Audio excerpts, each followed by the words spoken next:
Welcome to the place where dreams come true, where everything you want can be yours, if and only if you're willing to work for them, you're willing to hurt for them, but most of all, you're willing to be first for them. Ha!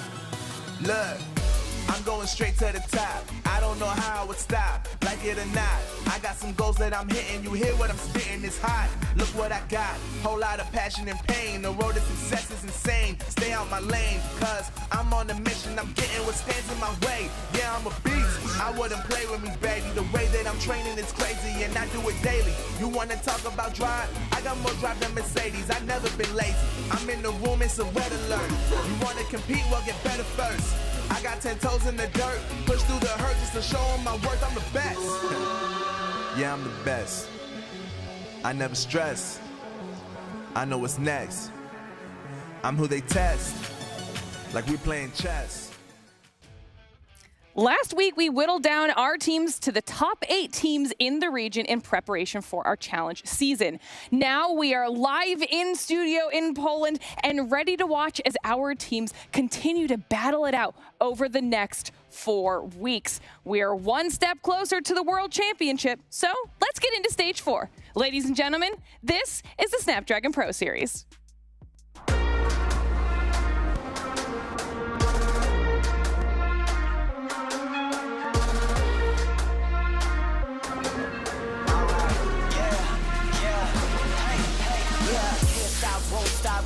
Till a player on top, know it. Rooftop, penthouse suite. If you really want it, gotta own it. Fly through it, we was at the lowest. Blood, sweat, tears, the components. Riding all year, now's the moment. We are not friends, we are opponents. Yeah, I'm coming for mine. Yeah, I'm making a play, the game on the line. Yeah, I've been on the grind. Yeah, I jump in the spot, I made it my time. Yeah, look in the sky. Yeah, the stars align, no shade to shine. Can't stop it already. Emotional work and devotion, we put in this time. Look, you won't stop.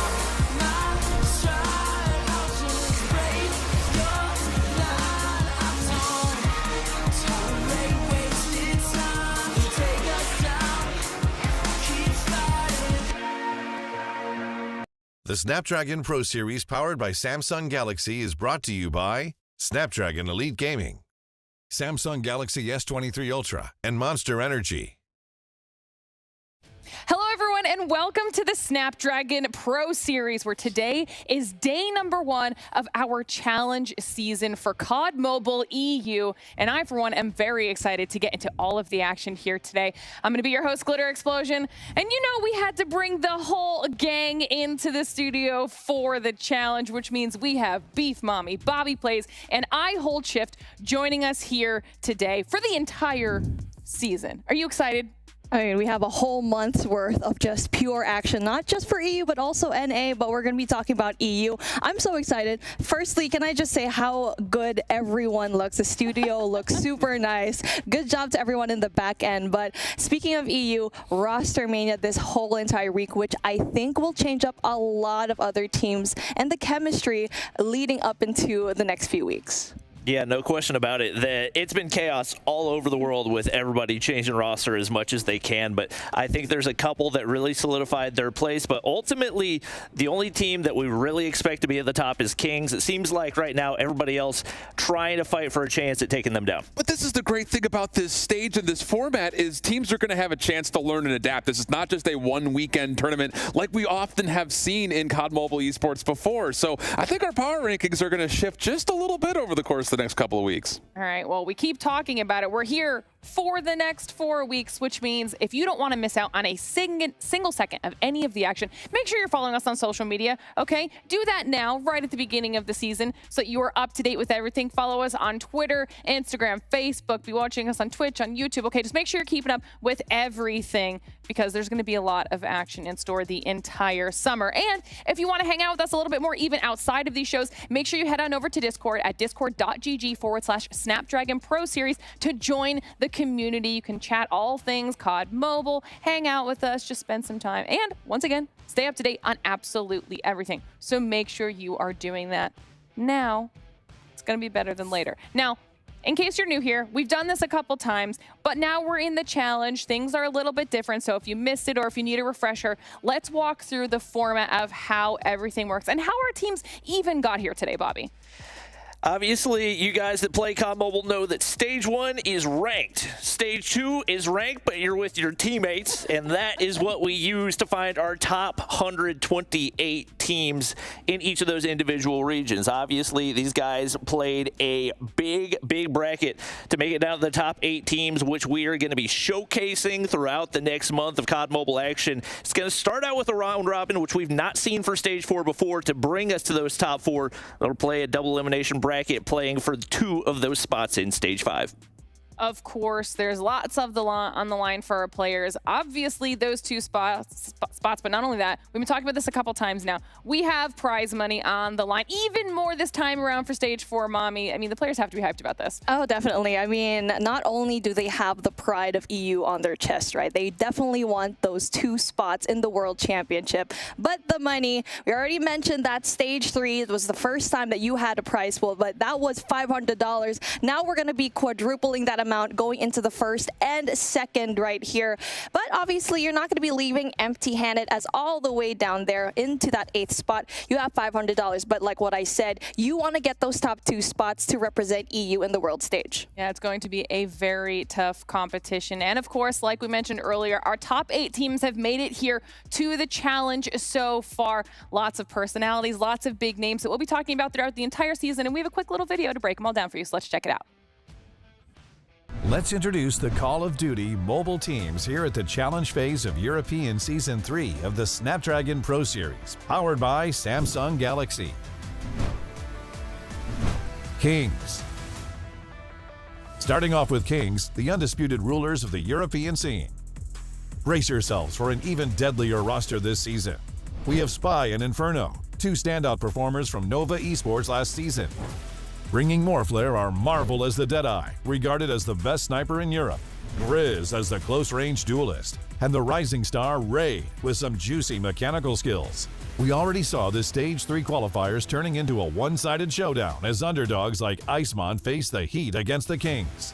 Their heavy artillery setup, unleashing LMGs and large-caliber SMGs, left Mont utterly demolished in his respawn battles, leading to a brutal 0-3 whitewash. Can the Kings forge the empire of their dreams this season? 117 not found.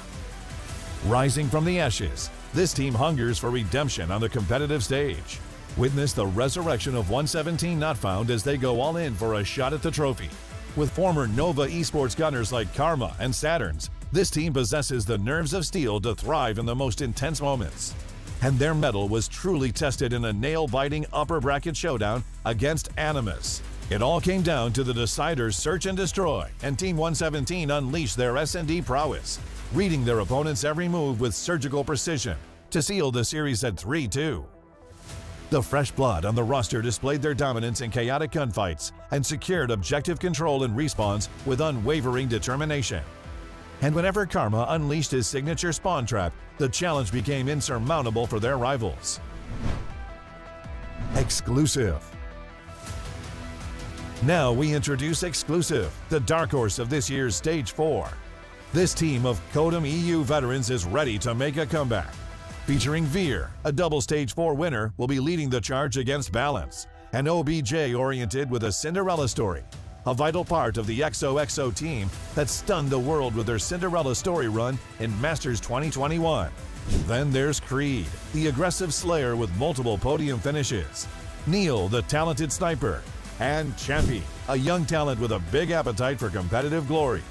With unmatched experience and raw talent, they are poised to dominate the competition. 31R. The longtime underdogs are ready to leave their mark on the competition. Their poster girl, Lydia Eggs, is a phenomenal player with all-round skills. With a talented sniper in Gore, known for their clutch plays, and Brickstuff, another skilled sniper, the team boasts exceptional marksmanship. Aether, the objective player, adds strategic depth to their gameplay. In a thrilling upper bracket qualifier match against Panic, an equally formidable team, 31R demonstrated their resilience and staged a resounding 3-1 comeback, showcasing how well equipped they are. Panic. But that was not the end for Panic. Although still relatively unproven, this bunch of boys are brimming with exceptional skill and untapped potential. However, they have not been the best at hiding their flaws, which resulted in a roller coaster of a day in their do-or-die match against Venturion. But with better anchoring, execution, and spawn control, the team emerged superior, all thanks to the fearsome individual talents. Yaya is the team's standout recruit from Nova and the Masters 2021 champion, who brings a valuable edge to the team. Joining Yaya is the formidable Owner, a player who proved his mettle as a solid performer in the previous year, known for his ability to tear through enemies with precision. Bizon has remained the most versatile performer across all modes. Capo, the team sniper, exhibits unrivaled precision in long-range engagements. Zidium, another underdog in the race. Despite their mediocre performance in past seasons, they have a ray of hope with the arrival of some fresh faces. These newcomers bring a sense of excitement and potential to the roster. However, their recent 0-3 loss against Exclusive exposed serious flaws in the team's playstyle. Zidium must revamp their game plan and take down the Giants with the element of surprise. Animus, the fierce French-speaking force led by the esteemed Narcs, a legend in the European Call of Duty mobile scene. They're a super team, driven to secure a Stage 5 spot. Anything less would be a crushing blow. With Narcs' versatility and 2 Stage 4 wins, they're a formidable unit. Shark, the aggressive Slayer with Stage 5 appearance, strikes fear in opponents. Joined by newcomers Boot and Rasmo, both Stage 5 veterans, and popular French player Guthilla, they're an unstoppable force. Although Drari, a seasoned player, may sub due to Belgium's restrictions, his impact is undeniable with 2 Stage 5 appearances. After a setback, Animus roared back, obliterating Viva Gracia 3-0 to secure their spot in the finals. Prepare for their explosive rise in the challenge. Ice Mont. Witness the rise of Mont, the formidable underdogs from the European region. Though considered newcomers, they proved their mettle against the mighty Kings, giving them a run for their money in SND.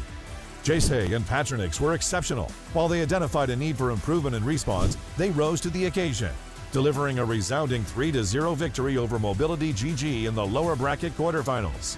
With a roster predominantly new to the COD mobile major scene, they showcase undeniable talent. Clutching the last slot for the challenge season solidifies they are more than just a deserving contender. The 2 slots for the World Championship are up for grabs, and there's too many worthy contenders. Watch them go brawling in the challenge season of the Snapdragon Pro Series Season 3, Europe. Talk about an epic breakdown of all of our squads competing here this season in the challenge. Now that you know the teams a little bit better, let's talk about the schedule for today. Like you saw in the format, okay, it's going to be a round-robin format, which means all of our teams will be competing against each other multiple times throughout the season shift. But what do we have on the docket for today? This opener is going to be a good one. I think we're really going to see what mettle that 117 is actually playing with. Actually, I gotta say it for both of these 2 squads who kind of surprised us when they qualified for their spot here initially. But now it's time to start throwing your weight around the ring, because the second matchup is really going to give us, I think, the bar for Europe overall when we get to see Kings perform for their first round-robin matchup. So these first 2 matches are particularly interesting, I think, to just kind of establish the overall strength of what we're going to get out of the region. Yeah, and that's just today, everybody in chat. Don't forget, we still have a whole nother day of action tomorrow. We'll jumble up these matchups and keep things going, so it's going to be very, very excited. But you saw on the schedule, okay, how it's all going to be working. So let's talk about match number 1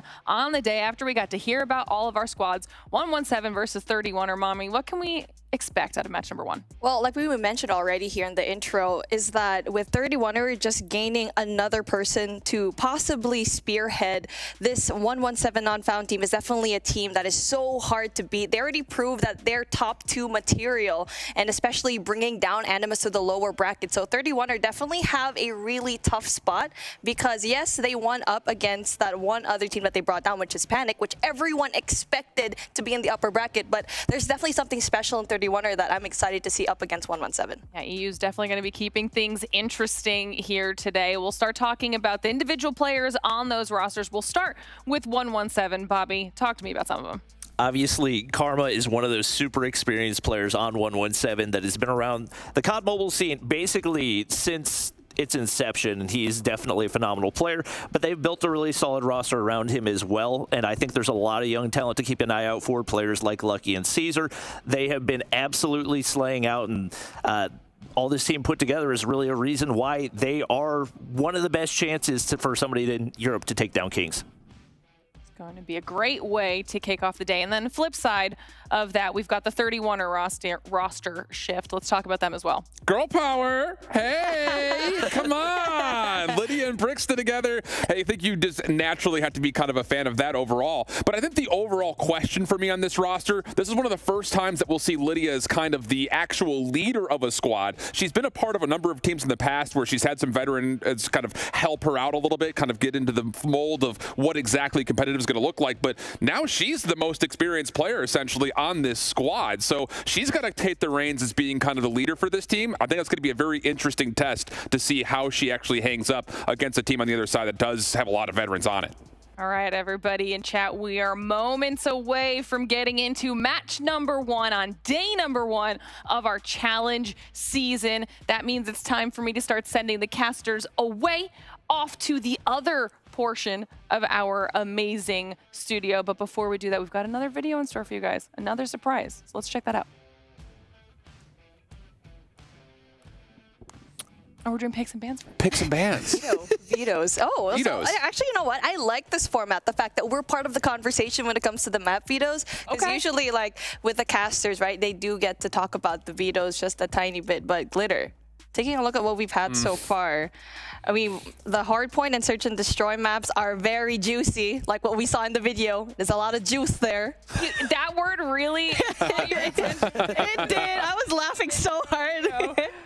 Oh, man. All right. So anything jumping out at you guys that you want to talk about before I send you away? I tried to get rid of you a little bit too early. That's fine, Glitter. We're going to see you for the whole month. Don't worry about it. Apocalypse map number 1. Bobby and I were actually just talking about this. We thought this might get the Hacienda treatment from last year, where it's a more recent map, maybe not as much experience for these teams kind of getting their hands wet with this particular map mode combination. But I will say, kind of with a lot of experience seeing it in Cold War, this is a very clinical map. You have to play this with good control and awareness around the map itself. You can't just run at each other and hope you're going to win gunfights, because the map is very flexible, and depending on how you're moving around the map, it's going to move spawns around convincingly, giving you a huge advantage when it comes to playing good clinical hardpoint.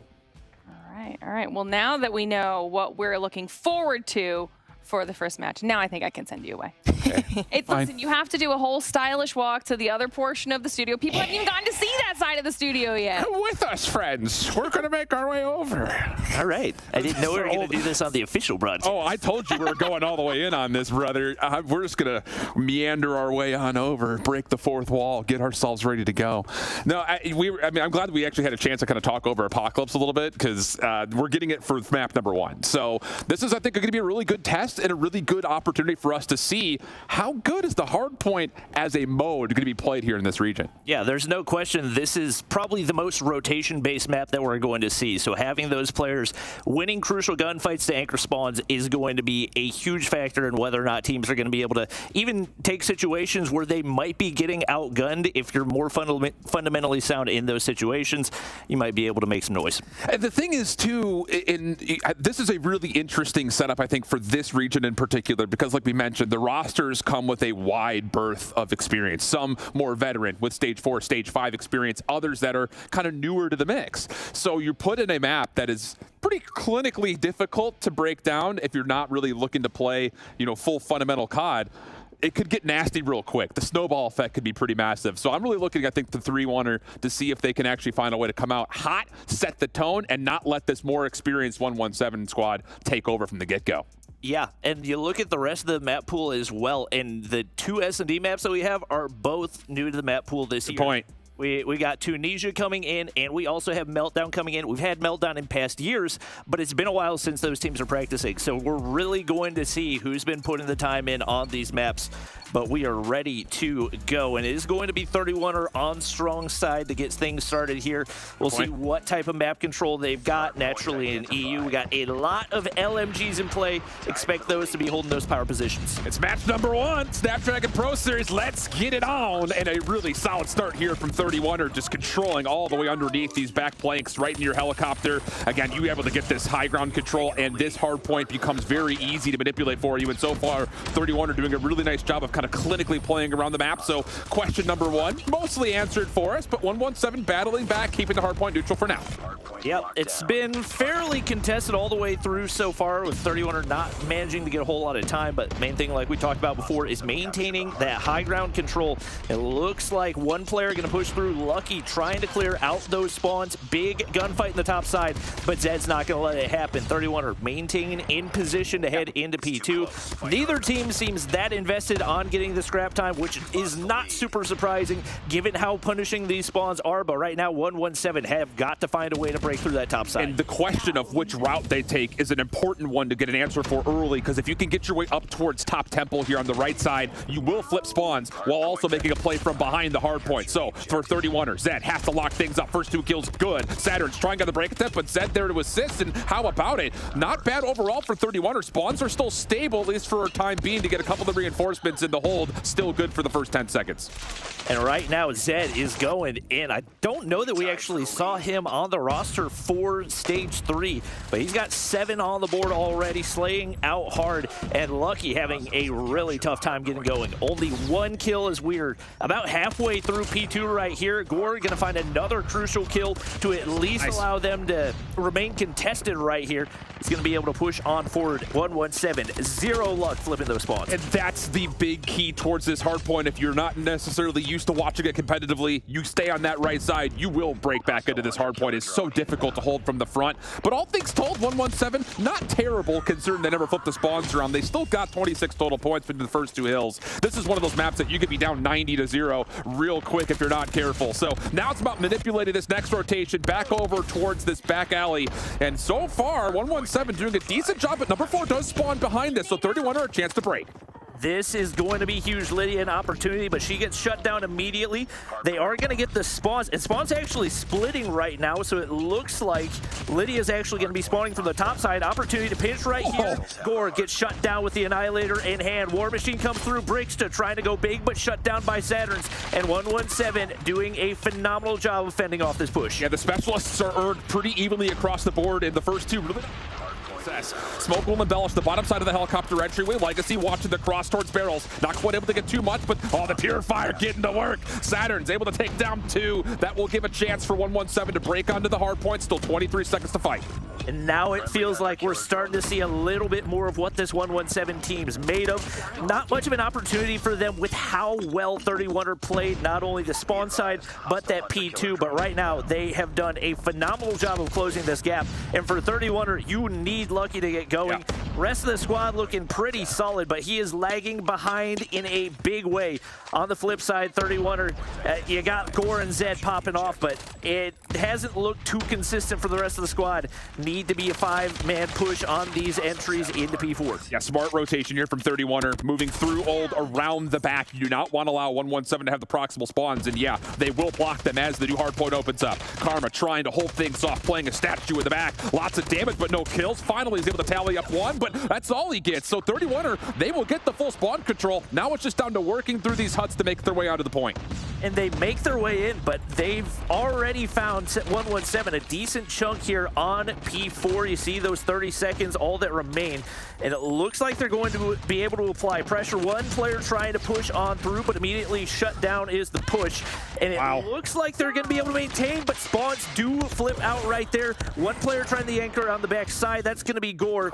It looks like he's going to be able to spot him out, but they should be able to get the rest of this scrap time here. Kind of a 6 of one, half a dozen of another situation. 117 pull off 3 specialists just trying to hold on to this hard point, and even though they do kind of keep it under control for a large majority of it, I don't think they got the time that they necessarily wanted. So we'll rotate once back more here towards mid. 98 plays 88, 117, a very marginal lead, but keep your eye on the minimap. This is all about trying to set yourself up on the right side of the map, and at the moment, 117 holding on nicely as they get into the hill. And they get Karma set up into that high ground. He has been popping off all game, 20 kills already, and he's going to be in prime position to continue to farm, as now it's going to be 31er on the weak side trying to flip out those spawns. You can see those 117 players still spawning in the backside. Legacy's going to be able to hop in, but Saturn's there for the break, and any amount of time that you can get while maintaining that high ground topside position is just an added bonus to what you're already going to find on P2. Decent clearance though. 31er take control of Caesar's position, top TV.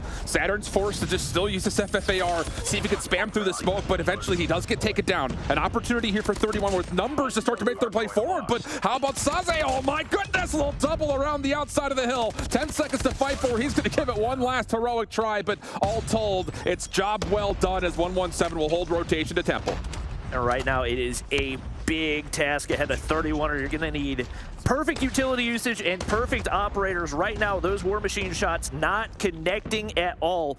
And for 31er, you've got a couple more ready to go, but it is going to be tough to find the breakthrough even with those. Very solid setup. Zed, an opportunity to make the break on through, and I don't think 117 realizes he's tucked away in that corner. Might be able to catch somebody off guard. Spawns. But the spawns don't flip, but the final kill goes through, and that should be enough. The topside spawns have been secured for 31er. Karma almost is too good in his position forward. He's getting eliminations from the front. This is forcing 117 now to pull off their specialist to lock things down, and so far so good. The Purifier saved the day, but oh boy, 31er was in a real good spot to try to flip and hit from the backside, especially with Karma clearing things out too far forward, but good correction from 117. Great adaptation. The Purifier's still up for Saturn's. Put him on a streak, and oh boy, now you've got score streaks starting to amount as rotation is underway.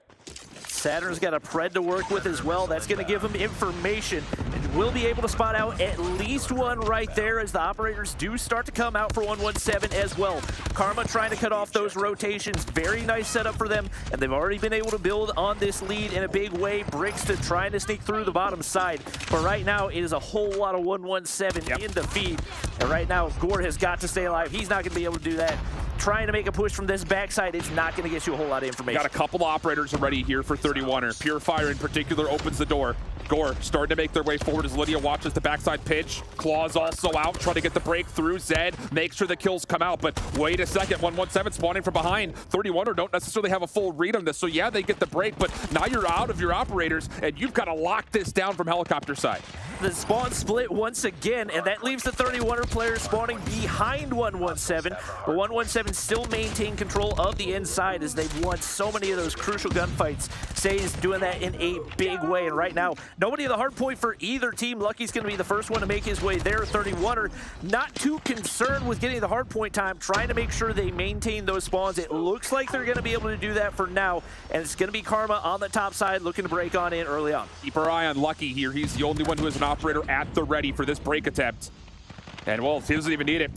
117 just on rotation, winning out the kill feed convincingly. Gore, the last one standing, just trying to hold this position. Backside hut not going to work out. Legacy gives it a try, but he's by himself in a 1v everybody situation. Saturns will contest through rubble. Caesar working with them, but Legacy is still alive. It allows Lydiax and the rest of 31er to break from the front. Oh, heroics here for 31er. Keeps the life alive. And those are huge kills, but how long is it gonna last? Spawning from that weak side, there's only so much you can do, and you got to win a lot of gunfights to make it happen right here.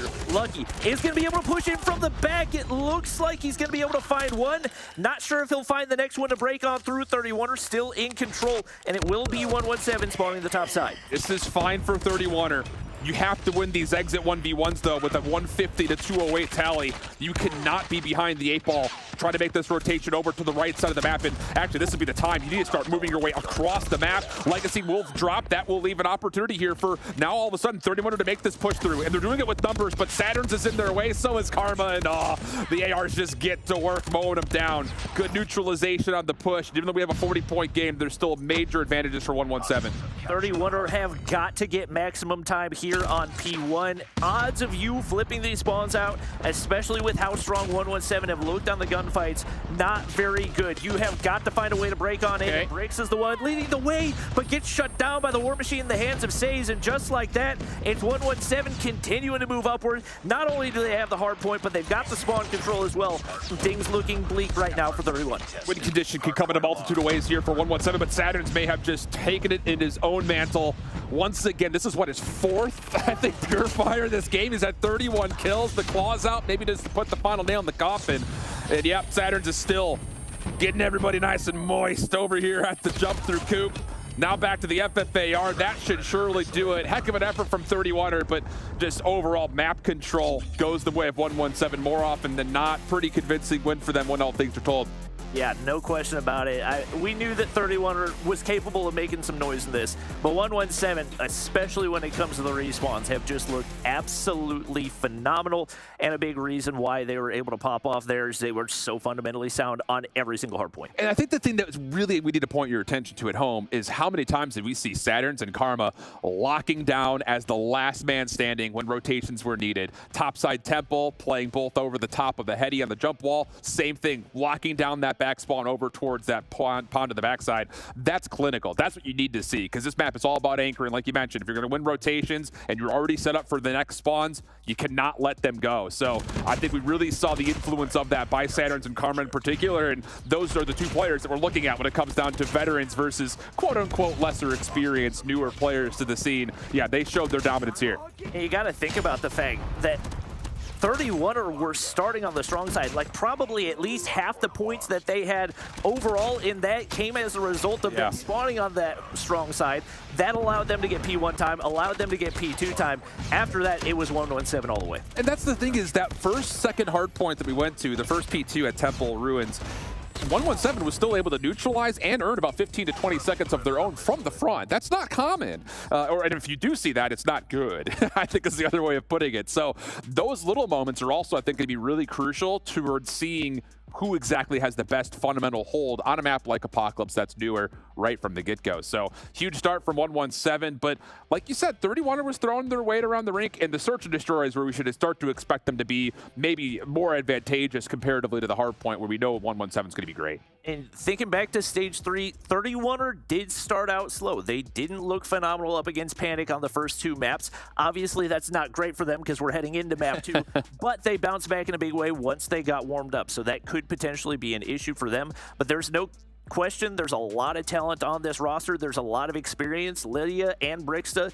the only females to make it to stage 4 on multiple occasions. I'm expecting both of them to step up in a big way. They're going to have to. Again, we talked about it kind of when we were on the couches over there.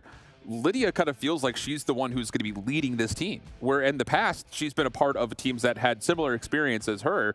Now all of a sudden she finds herself kind of as El Capitan, or whatever the female version of Capitana, La Capitana would be. Capitan, yeah. You like that? I think that was right. I'm not fluent in Spanish. I'm just making stuff up as we go. I almost failed it in high school, so. Fair enough. But now that we have a chance to kind of talk about not just how the teams may play Search kind of independently, you already mentioned the map pool, Tunisia, Meltdown. Both are old school maps, and if you're a long-term fan of Call of Duty, you're going to remember them, if not know them in and out. But we've also seen that when that's happened in the past with COD Mobile, those different monikers of success haven't necessarily always been there. So kind of take me through where your headspace is on both these two maps if we get to 5. I mean, I think when you look at Tunisia, this is one that almost always gets banned in competitive. So I'm a little bit surprised that we're seeing it on map number 2, the first Search and Destroy map of the day. I think it's going to be a very good litmus test for what we can expect out of 31 for the rest of this. I think for 117, you can very heavily depend on your respawns to carry you through in stage 4, but for 31, you have got to have a go-to mode. Hopefully it's going to be the Search and Destroy, and they are going to be starting on the offensive side right here, which I would tend to say is a little bit of the more difficult side with the way COD Mobile SD works, given the fact that you're going to have your entire first half of the game on one side, maybe not the best side for them. Opening setnates, though, do land for an early first blood. Saturn's getting to work, trying to spam down the same crossfire, but doesn't quite connect. Smoke embellishes the cross. Bomb's starting to make its play over towards A. This does feel like a pretty heavy commitment. It just really comes down to, does Lydia have an opportunity to sniff things out over towards B? And it looks like the answer will be no. She will join her team back over towards mid, as Lucky will watch this both top and bottom-sided cross. Difficult position to connect from, and Patience here kind of echoes across 31er's approach. Yeah, and I think a lot of it is just because the setup has been so strong, but right now 117 doing a good job of making sure none of those main entryways are available. Karma's going to shut down Brixa on rotation right here, and just like that, 2 players down for 31er. Caesar is out of the equation for 117, but right now it is a very split offensive push and no type of real advantage in any direction. And I'm a bit surprised that after the opening set Nate lands, that 31er doesn't try to just hit the go call real quick. Take over the A site, don't allow that defense to get into place, but now they're going to re-wrap back over towards this B site. Lydia's going to have to re-clear the angles that she had previously earned. But there is a chance for them to still get on. Karma the one to check, opening shots, good onto Legacy, but not good enough. Defense is not moving from this. They're not fully persuaded that this is going to be a B hit. Yeah, this is a very delayed reaction right here, and it seems like they're just waiting for the bomb plant. They don't have any reason to believe that there would be anything but that, but they start to move. Unfortunately for them, Karma gets shut down, and they're suddenly in a bad spot as they've got no type of information. We're now down into the 3v3. And they've lost mid-stairs because of that 1v1 right there, so now this retake becomes infinitely more difficult. Lydia trying to make her way back over. Saturn's trying to clear, but no, another 1v1 goes the way of 31er on this post plant. Say's trying to re-clear. Snipe out to cover, but this is taking a lot of time. And look at the discipline from 31er. They back up. They know they have the clock as their biggest ally. Shot goes wide. Lydia finds the kill and gets away. No chance for Says, and the late wrap from 31er just goes a bit uncontested. Yeah, you gotta wonder, like, obviously it was very evident that they wanted to allow that plant over on the B side, but I don't know why the late reaction, especially when you get that information. Time was really the reason they weren't able to clutch it up right there, and had they made the move earlier, could have been a different result. And I think on top of that, if Karma's not going to get any support for early contest, you can't forfeit your life into a 1v4. Opening snipes from Lucky, trying to use his namesake to connect for first blood. Not going to work out. In fact, it's Gore on the other side once again. They find an opening first blood. This time it's going to be a heavy commitment forward. Legacy, tries to force the issue, but Lucky shuts him down for a moment. There is an immediate trade, but this stops the bomb from being planted. And Saturn's might be able to sneak through, but he hits big shots onto Legacy. Not enough to get the kill, but they get the information. He's going to chow anyway. Oh my gosh, that's a ballsy one, but he gets the kill onto Caesar. That's going to be huge, and as the bomb goes down, it's all down to Says. A 1v4 trying to push in from the low ground seems to be an inevitable demise for him. He gets spotted out, and he is going to take the... Oh, no. I thought he was going to take himself out. I thought he was too. He's still trying to find a way. Man, but these are 2 rounds defensively that have been real sloppy from 117, considering the electricity that we saw from them to qualify in the first place. This is a bit uncharacteristic from what our expectations were initially looking like. But for 31er, great post-plant setups. That time, it's just a little bit more of a tempo change. You get forward, you take away the defensive positions by their spawn, and from there on out, you just play bait and switches to a T. Well done by 31er. Yeah, Legacy has had a massive impact. 6 kills so far, and this time a little bit more of an aggressive push over toward the A side. 1 player in mid checking for info. Nothing spotted out so far. No first bloods for either team. Right now, just hoping one of those smoke shots is going to connect, but not meant to be for right now. And looks like we're going to be moving into the waiting game once again. And this is an interesting setup here. You go back to round number 1. 31er got picked through mid by way of the scope. That's not in play initially, as Lucky is still positioned inside that B side, or at least just behind it. Gore looking to sniff something out, not able to quite get the better of Saturns, who does take down first blood. Trade trying to come through, it does, but Caesar provides the response needed for 117 to hold on to the site defensively. And that is a terrible spot for the bomb to be down. Right now, you got 2 players left for 31er who just have to find some miracle picks, because you've set things up perfectly for 117 to stare at the bomb and wait for you to make a mistake. Right now, Lydia clearing out all the back angles. Honestly, I'm not sure you got time to do this with the amount of players you've got to deal with, especially if you're going to play this slowly. We'll see if they find a hole in the defense and can make something happen here. And 117 is ready for this. They've got Lucky nearby, but wait a second. Quick snuff from the gods! How does he hit that? Brixa provides the tray, but it feels like damage done. Brixa getting hit from multiple angles, tries to back up into top mid, has a bit of an opportunity to make a play through awning, but no, Karma's there to meet her. But what a shot from Lucky. I mean, come on. He had no business winning that one, but... Whew, These COD Mobile players are better than some people give them credit for. Beauty of a shot. 31er still maintains the lead right here. 117 do find their first round, and it looks like back to what's worked for them. 31er full sending on over to B. Can't be surprised by it, but Lucky does get first blood, sees the foot of another, and yeah, well, the quick scope was easy for him. Those hard scoped angles, essentially a walk in the park. Legacy does provide one trade, but Lucky connects again. That's his 6th. Brixta finally puts down the threat. We go 2v3, but the bomb is down and the defense is here. Right now, Karma's got an opportunity to catch that push through the top side. It's going to be Saturn's reinforcing Legacy on the low ground. You hear the bomb get picked up, so that should allow that one player from mid-entryway to know that he needs to make the push. Brixta going to get shut down right here and all down to Legacy. He's on the top side, wins the first one. Angle. It's info onto Saturn's, but he's going to go ahead and run away. Caesar from the low ground does find the kill to even things up. Yep, the one player he did not get a look at during that play towards Plat. Okay, so good response here for 117 after dropping 2 first bloods in the opening 2 rounds quickly. They have stayed very successfully alive the majority of the last 2 rounds. And now the onus is back towards 31er, where Legacy has been doing a lot of the legwork. Back over towards at least a look at A. The problem here has been Saturn's underneath this balcony. He has just spammed players down consistently. There's set nades here to try to flush him out. Caesar here to help as Brixta tries to take the topside angle, leaves Saturn's a bit isolated, but at the moment, 117 still feeling pretty comfortable to deal with this. And right now, Say's keeping things locked down in mid. Saturn's just going to keep on spraying through, and they only have one way to make it through. It's going to be through Winery, and that is exactly what 117 wants. Get a player out, overexposed, take him down, and get the man advantage. But Brixta staying in the top side. And right now, there's not a ton of sniper presence for 117. You do have Lucky, but he's not in a position to take out that sniper. And once again, in a waiting game as he's waiting over on B. The trophy goes down. This would be a chance to start flooding this site with nades. Maybe make some chaos happen. To say is just make sure no one's floating around through mid. Gore watching the cross initially. This is a double sniper setup here for 31er, looking for first blood by way of the scopes. And now here comes the hit. Lydia, Legacy, both playing close. Brixta looking to pop up towards top arches. Not going to happen. Caesar wasn't born yesterday. Very prepared for that, but they do take care of Saturn. This is a key position to hold, and how about it? 31er do get the breakdown. It's just down to one more player on the site. That was Caesar, who only got a single kill.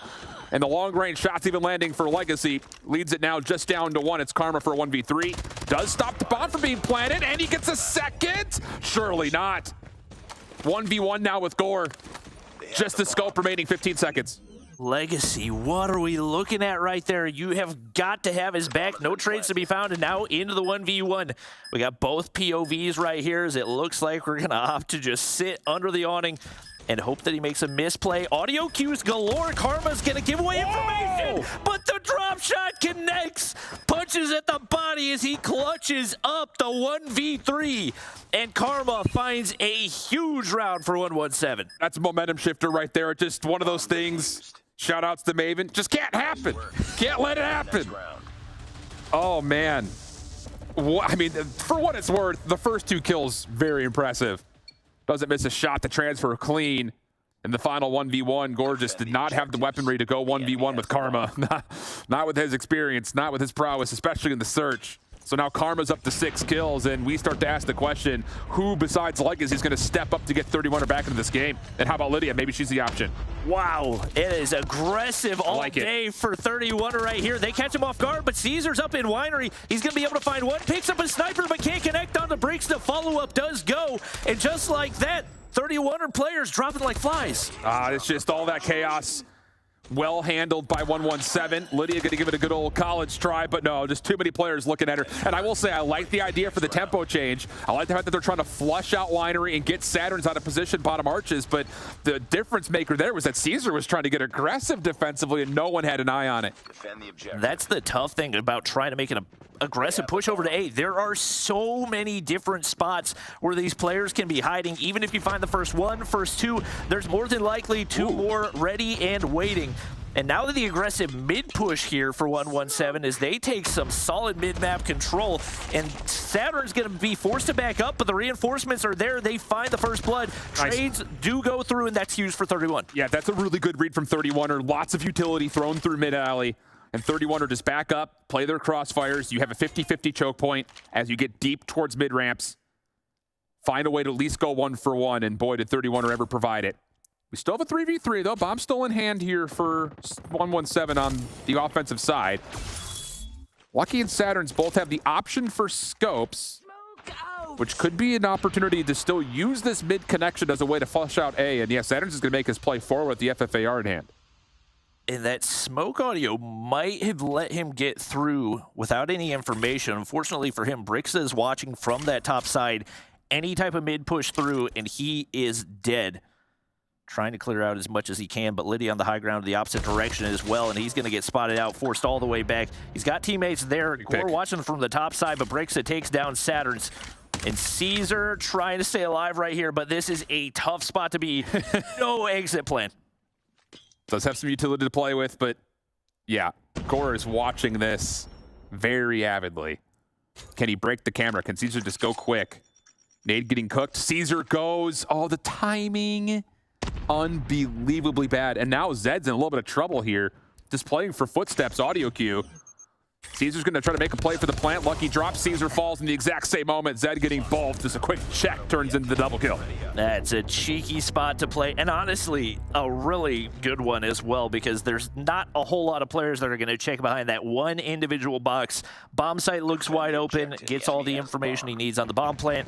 And 117 back to the drawing boards. They now sit up only one round, this time heading on over to the A side. See how aggressive they want to get. Don't peek me. He shuts down one, make it two. We've seen him clutch a lot of plays for EU, but can't find that last one. 117 make their way on through, but Legacy fires back to take him down. Even with all that happening, into the 2v2. I'm gonna be collected, but that was the definition of square peg, meet round hole. 117 tested, but still forced to play. And now the defense is caught, a bit isolated. Brixa does not want to challenge by herself. Lydia on the other side. Lots of damage, can't quite get the kill over towards Scaffold. Snipe out, Brixa connects. Now just down to one. They should absolutely know where Saze is at. Just comes down to challenging this together. And actually a little bit of second guessing going on right here. Brixa's looking over towards Arches. Now they'll get the information. Saze, good prediction. Steps away, off the reload. 1v1 with Brixa. Oh, not gonna work out, but oh, it was close. Whoo-wee. Back to a 4-4 tally we go. That was way closer than it even. And like you said, you should know that the only place he can be is under on. Like even if he's not under the awning and he snuck behind the back passageway, you know the area that he's going to be. They do find a way to come out on top, but it was not pretty. Legacy leading the way for 31er here. Saturn's really struggling to get going. Obviously, he's played more of a role than just getting kills. A lot of information in the position he was playing, but has not had any type of momentum here on the defensive side. But the aggressive push into A converts once again as Saze able to take down Gore right there.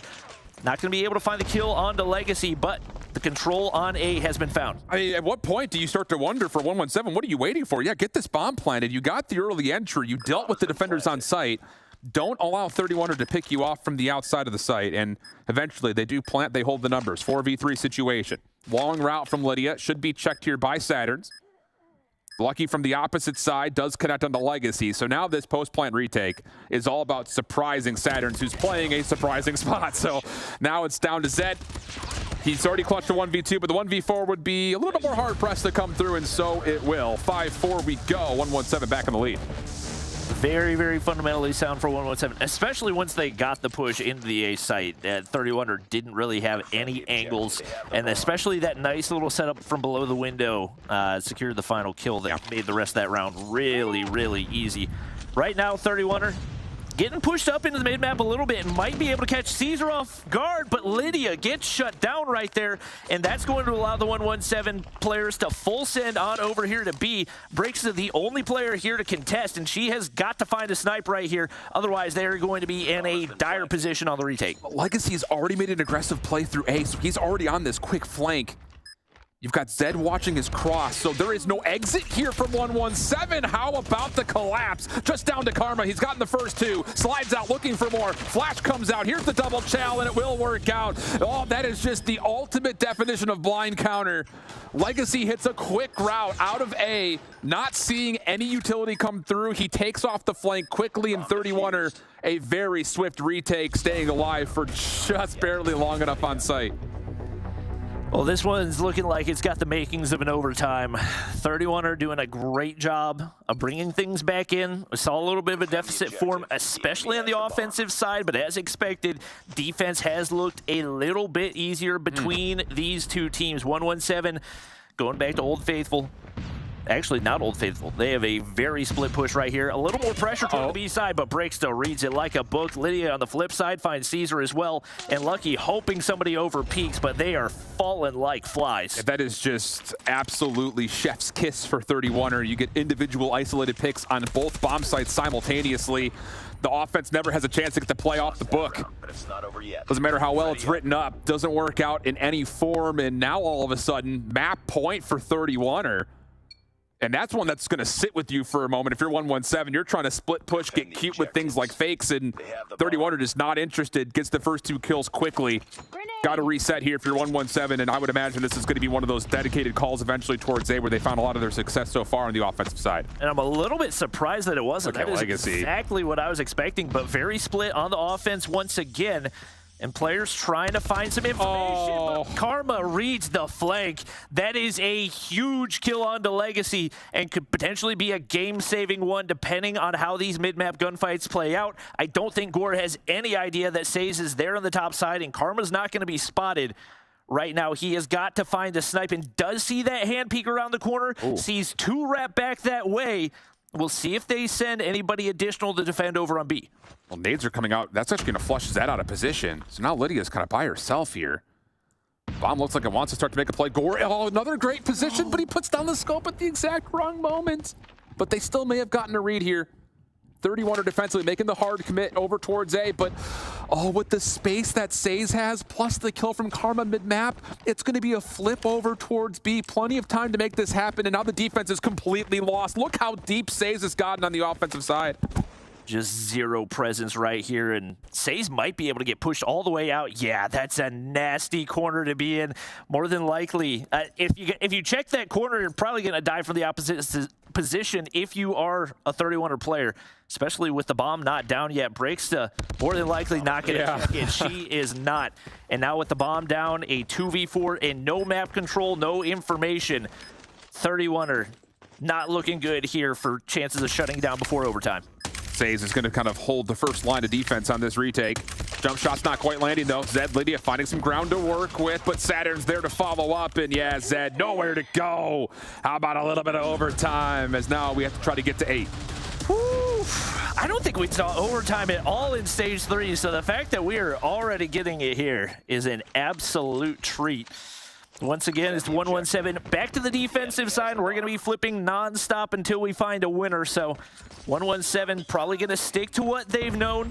And right now, one player getting pushed all the way up into the mid-map as well. That's going to be tough for an aggressive offensive push here for 31er. They don't make the read, and just like that, down a man. It's the exact same defense that 117 put together on their last defensive round. Caesar gets up forward. Say's doing the same thing through mid, and this is just the definition of suffocation as 31 are completely trapped. I mean, it looks like they've barely even gotten out of spawn. You've got one player isolated as well. Big pick by Gore to open up some space through the wine side of the map, but problem is no one has any idea that Saze is this far defensively forward. Yep, and he can really take his pick where he wants to go. Going to be in position as he gets the audio cues, footsteps, gunfight on that top side, and it looks like he's going to get shut down right there, and that's going to give some hope right here for 31er on the offensive side. Nobody here pushed into A, and it looks like they're going to opt to make the wrap back toward B. Karma, the only player there for any type of defense. This is going to feel very familiar, like round number 1 was for him. He's the only defender, but this time Lucky is going to rotate early. Can Karma get one and get away? Looks like yes, he sure will. Now this all of a sudden puts extra stress on the 31er and having to clear out these really tight angles with not a lot of members to do it. Zed waiting for a secondary challenge, but Karma's learned his lesson from the first round. He will not overpeak this. Play the numbers if you're 117. 27 seconds left. Zed takes an aggressive angle, works out for the Eagle Child to Lucky, who's on his way back over towards A. And now we have a 2v2 situation with smoke to cover this archway, allowing Zed to likely plant. The question is, does Karma try to overpeak right here? He sends the nade on through, no trophy, but not going to be able to find the kill. You got to get the bomb down. The bomb's going to drop, and it's all down to Gore. Nobody's going to have a reason to peek you, and it looks like 117 have found a way out of this round. The quickscope connects, but no time right there as 117 do what looks so bleak, a 2v4 to clutch up. And that's just, I can understand the idea. You smoke, you toggle the bomb queue, see if you can force Karma to peek. You know he wants the challenges, but that is the definition of him learning his lesson from round number 1. Gets the free kill, backs away, keeps his life. He's now up to 14-9 after being a product of First Blood a number of times in the first defensive half. Can 117 go back-to-back those? Now they're on the offense. Again, aggressive setup from 31er, and it will work out. Lydia, First Blood deep through B. You've got to check that corner. Pays in a big way.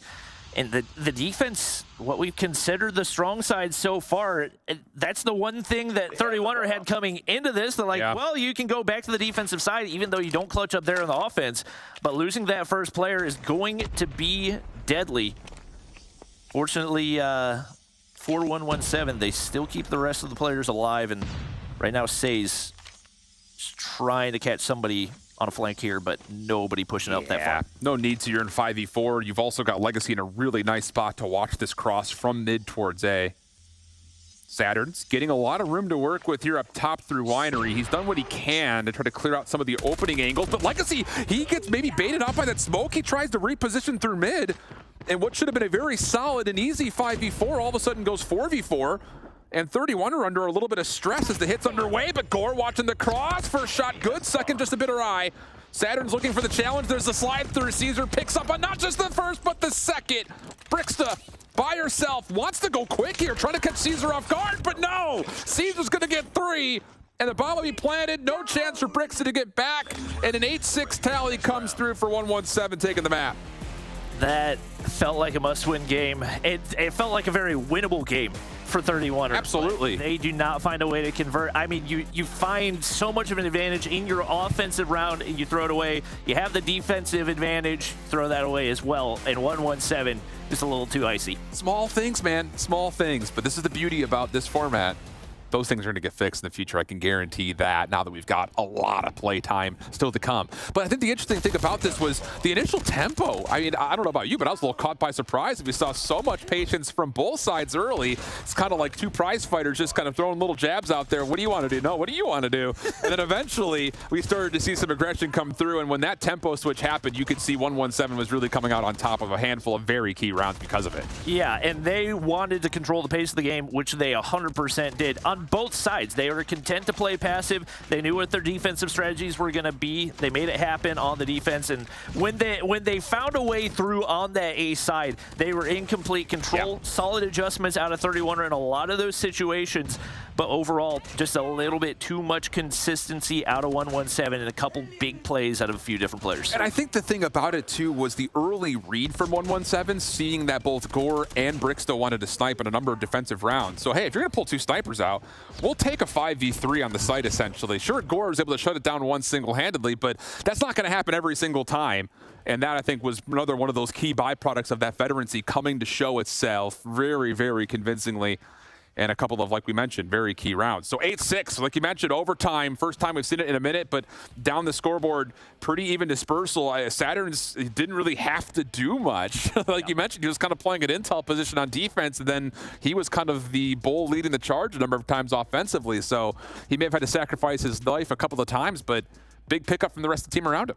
Yeah, they looked super, super solid, and obviously you got to give credit to 31er. They looked good. Maybe I don't even know what exactly to point to. I think a lot of it was just the adjustments that 117 made overall. I think so too. But I think 31 are a couple misplays. I think especially on that first round of overtime, it's what lost all the momentum for them. Got to play your numbers.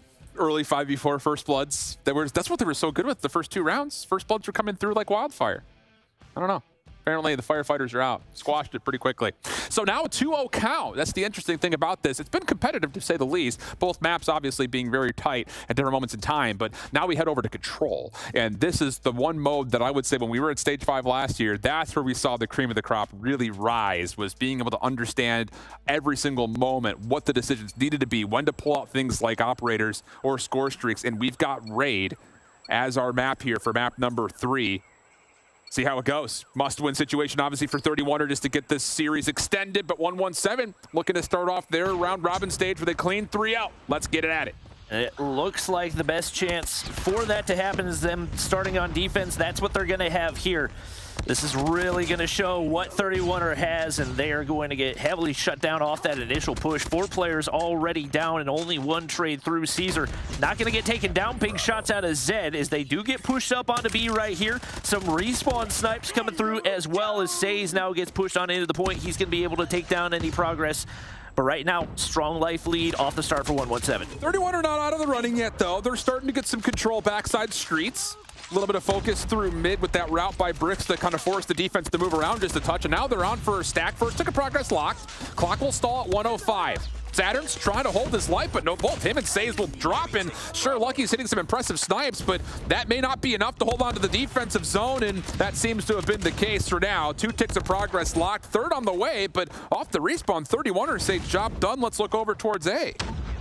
And there was 0 mid-map control on that initial push, so even with the players getting pushed up in, they had no idea somebody was coming through pillars. They get shut down right there, and now forced to scramble on over toward A. They get players on, but a couple kills do come through for 117. Brixta on the objective, and just trying to play her life, has to trust her teammates to win those gunfights on the outskirts. Nice. Karma looking to clear things out. They do exactly that. Yeah, very well done here by Caesar and Karma, just kind of flooding around through poolside. A moment where 31er did get control of mid and money window, but it was shut down almost instantaneously. So only a single tick of progress gets locked over towards A. 17 now plays 10 as 31er take their attention back over to B. They will get the extra time with a quick capture of the 3rd tick, but the problem here is how do you capture 2 ticks at A with only 10 lives? And now 117 knows exactly where they're going to be coming from as well, looking for that flip from the top side. Saturn seems to think that they're somewhere that they're not. Nearly wins the gunfight anyway, but Brixta shuts him down, and they're going to look to take that top side map control right here and see if they can take off a few lives for 117. Lucky on the bottom side, sniper in hand, should be able to catch anybody making their way through top laundry. And right now, 31er have got to win some of those topside gunfights to have a chance at this one. And they need to be playing with numbers here. Good bait and switches, good double chows. You have to be efficient on this breakthrough. And you can see 31 are very aware that they need to win gunfights and win them cleanly. But Lucky locks things down through the back, has support with Saturn's right next door to him. Say's also getting control of red, and oh boy, he could blow up this entire offensive play very quickly.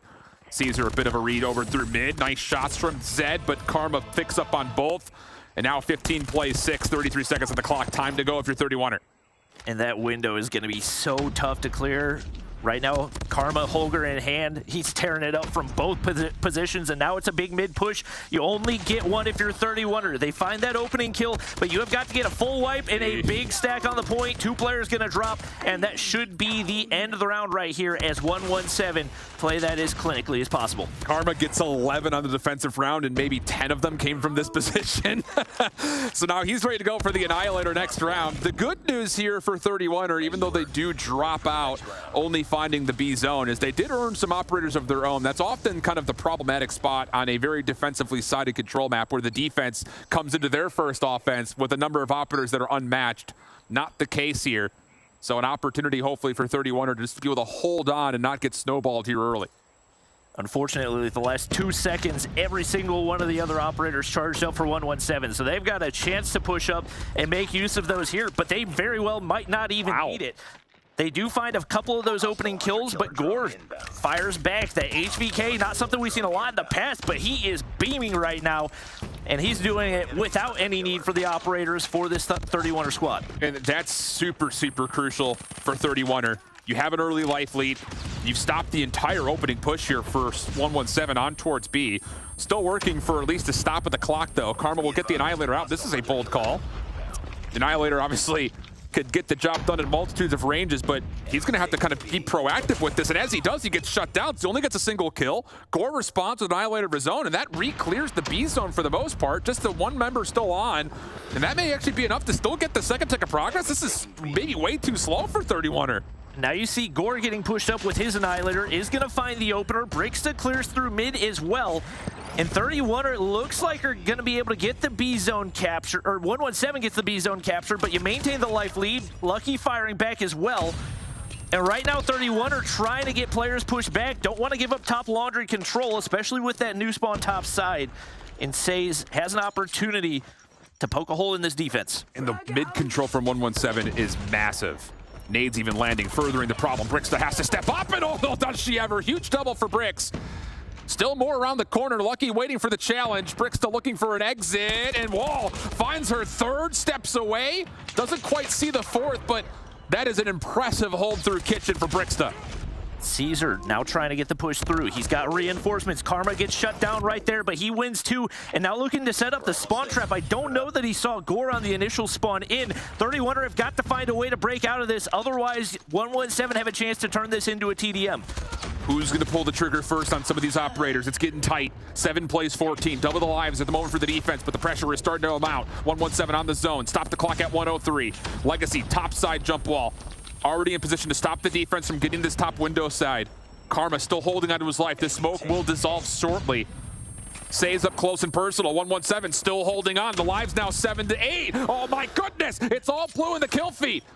117, we're gonna get the second tick of progress. There's a war machine out for Brixta, but she gets shut down instantly. You gotta find a way to get back here for 31er. Caesar through kitchen, trying to predict the gunfight. Shut down, but it may not matter. Third tick of progress locked as Lydia can't quite touch. And 2-0 goes the score to 117 for now. Oh, disaster strikes once again. They had the life lead. You had so much control over toward that pool side, and they couldn't make anything out of it. Legacy. I have no idea, dude. I've never seen that happen before. I was looking deadpan at you. I was like, Bobby, what just happened? All right. Well, free kill for somebody. All right. Opening exchange stays pretty level. 331ers still exist on the B zone, though, as 117 are all focused on mid, and they have cleared it. They are through to bedroom. They are through into art. And the only member on the zone right now is Legacy, looking for help, which, to be fair, 31er has done a nice job kind of staving off this flank. Second tick locked. A lot of time on the clock still, too. Gore just doesn't check the corner right there. Ends up paying for it. Lydia wins a big gunfight, but Saturn's in the backside. Going to be able to shut down. Is going to be close right here, but it looks like they're going to lock in at least that first objective. Brixta not able to win the gunfight, but the objective does go through. And I'm not sure why they're so heavily pushed all into driveway right now. They get absolutely picked apart. That's a free three-piece for Lucky, and just like that, you find yourself down in lives again. Well, the problem here is you've got a huge setup from Karma towards top bedroom. And even though the quick capture comes through, I mean, you still have a minute 50 on the clock. It took so many lives to get out of this spawn trap. They're still not fully out of it yet, by the way. As Hunter Killer drones start to make their way forward. War Machine also out for Says. So this is feeling like 117. They realize that they can win the game right here, and with a 20-12 life lead, they say this is the time. And oh, whoopsies! Threw one of those grenades right into the van. And Saves will take himself out of the picture. He actually did that on Apocalypse as well, if I'm not mistaken. So he's having a tough time with this War Machine. It's one of those fickle operators that can be your own worst enemy. So see if he can maybe polish things up a little bit. Caesar does the exact same with the Sparrow in hand. So a lot of operators gone to waste, but 31er have not been able to make them pay as they still sit down 9 lives. Did Zed do the same thing? I think he did. That's 3 in a row in one round. I'm not sure what's happening here in EU. This is kind of like when you look at your side view mirror. It's like objects may appear closer than reality. Same thing, grenades explode closer than you'd think. With either the Sparrow or the War Machine. Annihilator out for Gort. Has to lock things up, but gets double chowed out. No efficiency there. As we have an 11 playing 2, 31 are down to the last couple of lives. It's just Zed and Brixta versus the world. It's looking like 31er's got some work to do in the control. I think they looked really, really solid in the hard point, in the search and destroy, but some major mistakes as Brixta does find a way to win one. But can't make it 2. And just like that, that is going to be a 3-0 and a 3-0 for 117. I think, though, overall, this match is going to be closer than the 3-0 is going to read at the end of the day when people are looking back at the schedule. Sure, some moments in the hard point got a little out of hand for 31er, but overall, I thought they played them pretty tight. So, I mean, obviously, the search and destroy goes overtime, so can't get much closer than that outside of the overtime getting squashed very quickly. But then there in the control, obviously, round 3, it just red flags kind of all over the place. But the first 2 rounds, not terrible. So definitely things to work with if you're 31er in a very tough opening matchup for what it's worth. But for 117, maybe an opportunity for us to look back on their run through qualifiers, match it up with what they did here and say, okay, these guys are for real. Yeah, they're absolutely the real deal, and I feel like right now they're the team that has the best chance of taking down Kings. Obviously, the favorite coming into this, they look solid across the board. No bad performances right there. Legacy just having a tough time keeping up. He goes triple negative on that map. And that's just going to be a tough thing to compensate for. So 117 looking phenomenal right there. And I'm really looking forward to that Kings 117 matchup whenever we get it. Yeah, I'm the same way with you on that one, buddy. It's just one of those things, though. Again, it's not just 117 that I think is looking really solid. I will still expect, I think, 31er, based on this performance, comparing to what they did during qualifiers, to still be a threat for other teams that are kind of at that middle line, little bubble teams, so to speak. So I don't know. It'll be interesting to see, but there definitely was kind of a clear-cut difference between these 2 squads, especially in the respawn. That's often the case early on in these tournaments. I mean, again, stage 3, you only get a chance to play up against another good team like once. So maybe more of a learning opportunity built in here. Welcome back. Hi. To this side of the studio. We did no funny walks to get back here this time. We just walked normally. You know, I can actually vouch for that. You're saving them for when you're on camera. That's what you're doing. Have to. Well, fantastic match number 1, great casting, and fantastic showing out of 117 to start off the entire challenge season, making sure they're making their mark right out the gate, which we love to see. So let's, we'll take a look back at the standings for now, see where they're at, because obviously match number 1, the entire, first week really, is everybody finding their footing, right, Mommy? Definitely. And for now, we need to see 31er just find their footing, especially with Legacy being that essential player that we thought he was in that S&D, but it looks like in the respawns kind of just lacking when it comes to that gunfire. So we do get to see our first 3-0 of the day. I'm not going to be surprised if we do get to see it all throughout day number 1, as we do get to see that. Yeah, I mean, a lot of people are thinking it's going to be a 3-1, but I mean a 3-0 rather, but I'm excited to see how the next set of teams will definitely define their first day run. I mean, you're talking about match number 2 already, and that was something that you had highlighted as well when you looked at the schedule shift, because coming up very shortly, we have Kings versus Zidium. So that's going to be another really intense match. I mean, you've talked about them a lot too, Bobby. Obviously, Kings top of the top right now. Yeah, and Zidium are a team that have arrived here off of a lot of DQs. I think they have more to prove than anybody else. We saw them in one match, which they lost on the main broadcast, and then the rest of their wins were via DQ. So they definitely have some work to do. It's not going to be an easy first matchup, but they do have a couple of pickups that I think could give them a better chance. Well, it means that they also had a little bit extra time to get themselves ready for the challenge season, but the players still need a little bit more time before we head into match number 2, which means you get some time as well. We're going to be sending it to a short break, and when we return, like we're talking about, Kings versus Zidium coming up, so don't go anywhere. You're watching the Snapdragon Pro Series. Welcome to the place where dreams come true, where everything you want can be yours, if and only if you're willing to work for them. You're willing to hurt for them, but most of all, you're willing to be first for them. Ha! Look, I'm going straight to the top. I don't know how I would stop, like it or not. I got some goals that I'm hitting. You hear what I'm spitting? It's hot. Look what I got. Whole lot of passion and pain. The road to success is insane. Stay out my lane, cause I'm on a mission. I'm getting what stands in my way. Yeah, I'm a beast. I wouldn't play with me, baby. The way that I'm training is crazy, and I do it daily. You wanna talk about drive? I got more drive than Mercedes. I've never been lazy. I'm in the room, it's a red alert. You wanna compete? Well, get better first. I got 10 toes in the dirt. Push through the hurt just to show them my worth. I'm the best. Yeah, I'm the best. I never stress. I know what's next. I'm who they test, like we playing chess. But I'm unimpressed, so now let me flex. Ha, yeah, I'ma work through the struggle and hurt, 'cause I know my worth, and I gotta be first. Ha, yeah, I gotta be first. Look, I don't want anyone's sympathy. I understand what is meant for me. I give my focus and energy. If it's meant to be, then it's meant to be.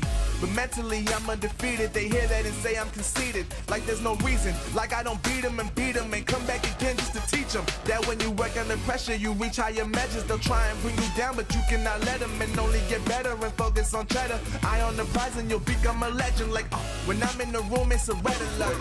You want to compete, well, get better first. I got 10 toes in the dirt.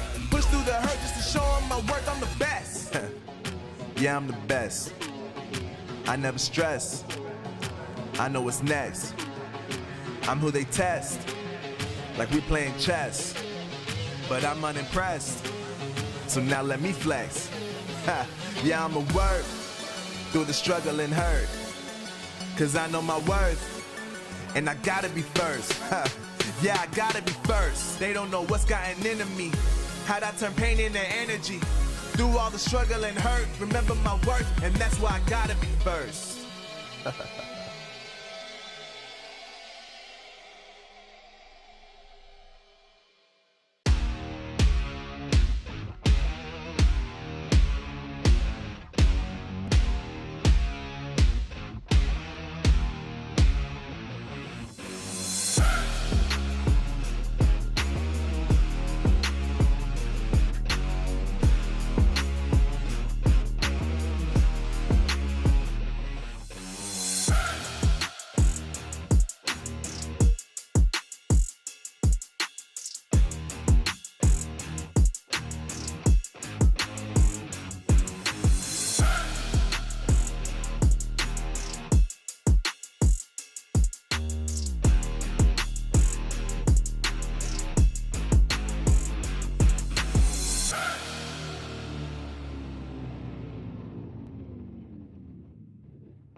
All right, everybody, welcome back to the Snapdragon Pro Series. We hope you enjoyed that quick little break because we are keeping things moving here on our challenge season day number 1. Match number 2 is right around the corner after we just watched 117 come out on top in a 3-0 victory to kick things off. And now it is time to jump straight back into the action. We've already talked about it a little bit, but we've got Kings versus Zidium coming up. So, Shift, what do you expect out of the matchup? Kings? Yeah. Kings and more Kings. I think that's the easy way of putting it to this point. I mean, you've got 4 of the players that finished top 2 in some regard during Stage 4 last year. And they've got a new guy up that's been kind of taking EU by storm a little bit. So you're very comfortable, I think, if you're Ray, looking at the surrounding cast with you. You have a chance to kind of just do your thing, chill, hang out, frag out. And this is a matchup where I expect him to do just that. I mean, Mama, you said it's going to be 3-0s all day. So we'll see how that goes. All right, we're going to dive into these rosters and start talking about some of these individual players. We'll start with Kings. Bobby, what do we get? What can't you say here? They kind of introduced themselves, you know. They across the board, you got players that have participated in Stage 5 on multiple occasions. You've got Grizz, who has been one of the best slayers in all of Europe. Right now, Marvel, arguably the best sniper in Europe, maybe all time, and across the board, just so much talent, so difficult to deal with. All right, now, on the flip side of that, obviously, very, very strong team in Kings, but you mentioned it when we kind of talked about them before the break, too. We haven't gotten as much of a chance to see Zidium as maybe we would have liked during those open finals because they had some good fortune maybe go their way, Mommy, but let's talk about their roster a bit. Yeah, I mean, when it comes to a team that has been an absolute lucky team obviously the lower bracket, I feel like they're allergic to it for some reason. And so now we get to see him here. But obviously, they are picking up quite a bit of traction here because they did get Rondo, they did get Genius. But for me, honestly, losing Afer, the top fragger in their team majority of the time, might be detrimental to them when it comes to those respawn games. And you guys had mentioned that at the top of the show, lots of roster changes. I heard you agreeing with her, obviously, Shift. Anything else you want to expand on? I think the thing is, last year, Afer was one of the most anticipated players in Europe. So he gets picked up onto stage 5. He didn't have a chance to really kind of show what he was worth. They were in a tough group for what it's worth. But I was excited to see him play on this particular roster because kind of the same thing we're talking about with Lydia. This would have been a chance for Afer to show that he can not just be a good individual player, but he could possibly be a good team leader. So now that we don't have that anymore, it feels like the Zidium team has really been hindered a ton when it comes to their potential, early at least, in this stage. All right. Well, we mentioned it before. The first week is always a little bit up in the air. Some teams finding their footing. So there's still lots of opportunity, lots of gameplay for Zidium to show us what they're made of here throughout the entire season of the challenge. So we'll be getting our picks and bans up here in just a minute. More things for us to talk about as those vetoes come in. Because if the first week is the opportunity for teams to find their footing, then it also is just lots of kind of scouting, right, Bobby, as we start to see them pop up on the screen? Yeah, no question. Teams are going to start to get a feel of what to expect on each map, and obviously a couple different looks right here is we are going to get potentially an Express if we go to a map 5. Obviously, Tunisia, we've already seen one time around. And the hardpoint Hacienda is one that we've started to see more and more in the competitive pool. So these teams are starting to feel a lot more comfortable there, especially, and excited to see that become one of the main maps for these guys. Do you think there's going to be any possible weaknesses that we could see Zidium try to exploit for Kings, Mommy, when it comes to trying to at least get some points on the board here? It's always that search and destroy. When we saw Mont and Kings back in their first day, they struggled quite a bit in Express. And yes, we're probably going to see a different kind of play, knowing very well that Zidium kind of struggles when it comes to those S&Ds. They're no Mont team. Mont is known to really just destroy teams when it comes to those S&Ds. But that should be a lesson learned after watching the broadcast that there is some sort of cracks in the otherwise clean record of Kings. I see you agreeing there too, Bobby. You think that's a good point? Yeah, I feel like a lot of Europe has some work to do when it comes to the search and destroys, so I think that's always an opportunity for the underdog to maybe find a chink in the armor of the opposition and find a way to take a map. We saw 31er almost do it there on map 1. I think Zidium's definitely got a chance here. All right, then before we send you guys away, do you agree on the 3-0 final thoughts here on this matchup Shift? For this one? Yeah. Yes.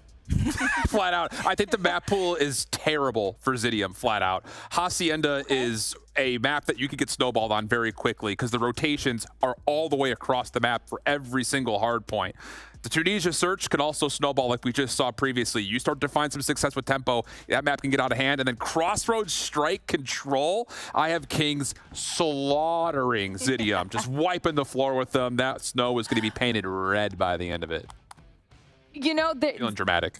I'm here for the dramatics. Okay, I think it's adding some color here to what's going to happen in match number 2. We're just waiting a few more minutes as our players get themselves loaded into the lobby and ready to jump into the gameplay, which means we have a little bit more time so we can hang out and chat here on the sofa, continue breaking this down a little bit.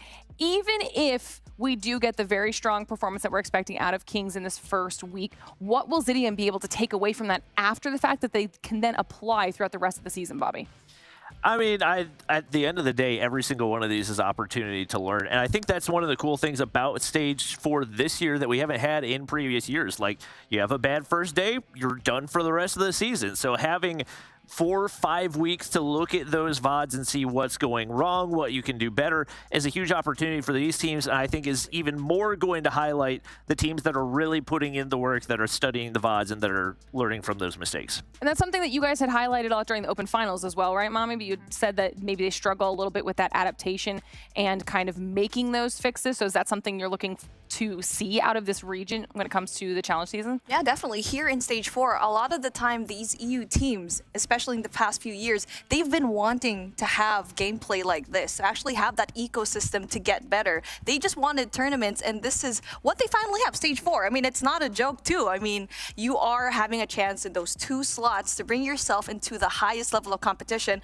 Granted, it's -1 compared to what we're used to with the 3 slots, but still, it's going to be a really good ecosystem, and when it it comes to the gameplay, you need to find a way to adapt very quickly because these weeks can just pass by really quickly. And that happens a lot in esports, right? Like sometimes you're like, oh, you know, week 1, they've got tons of time. Then week 1's done. And then week 2, you're like, oh, it's still the first half.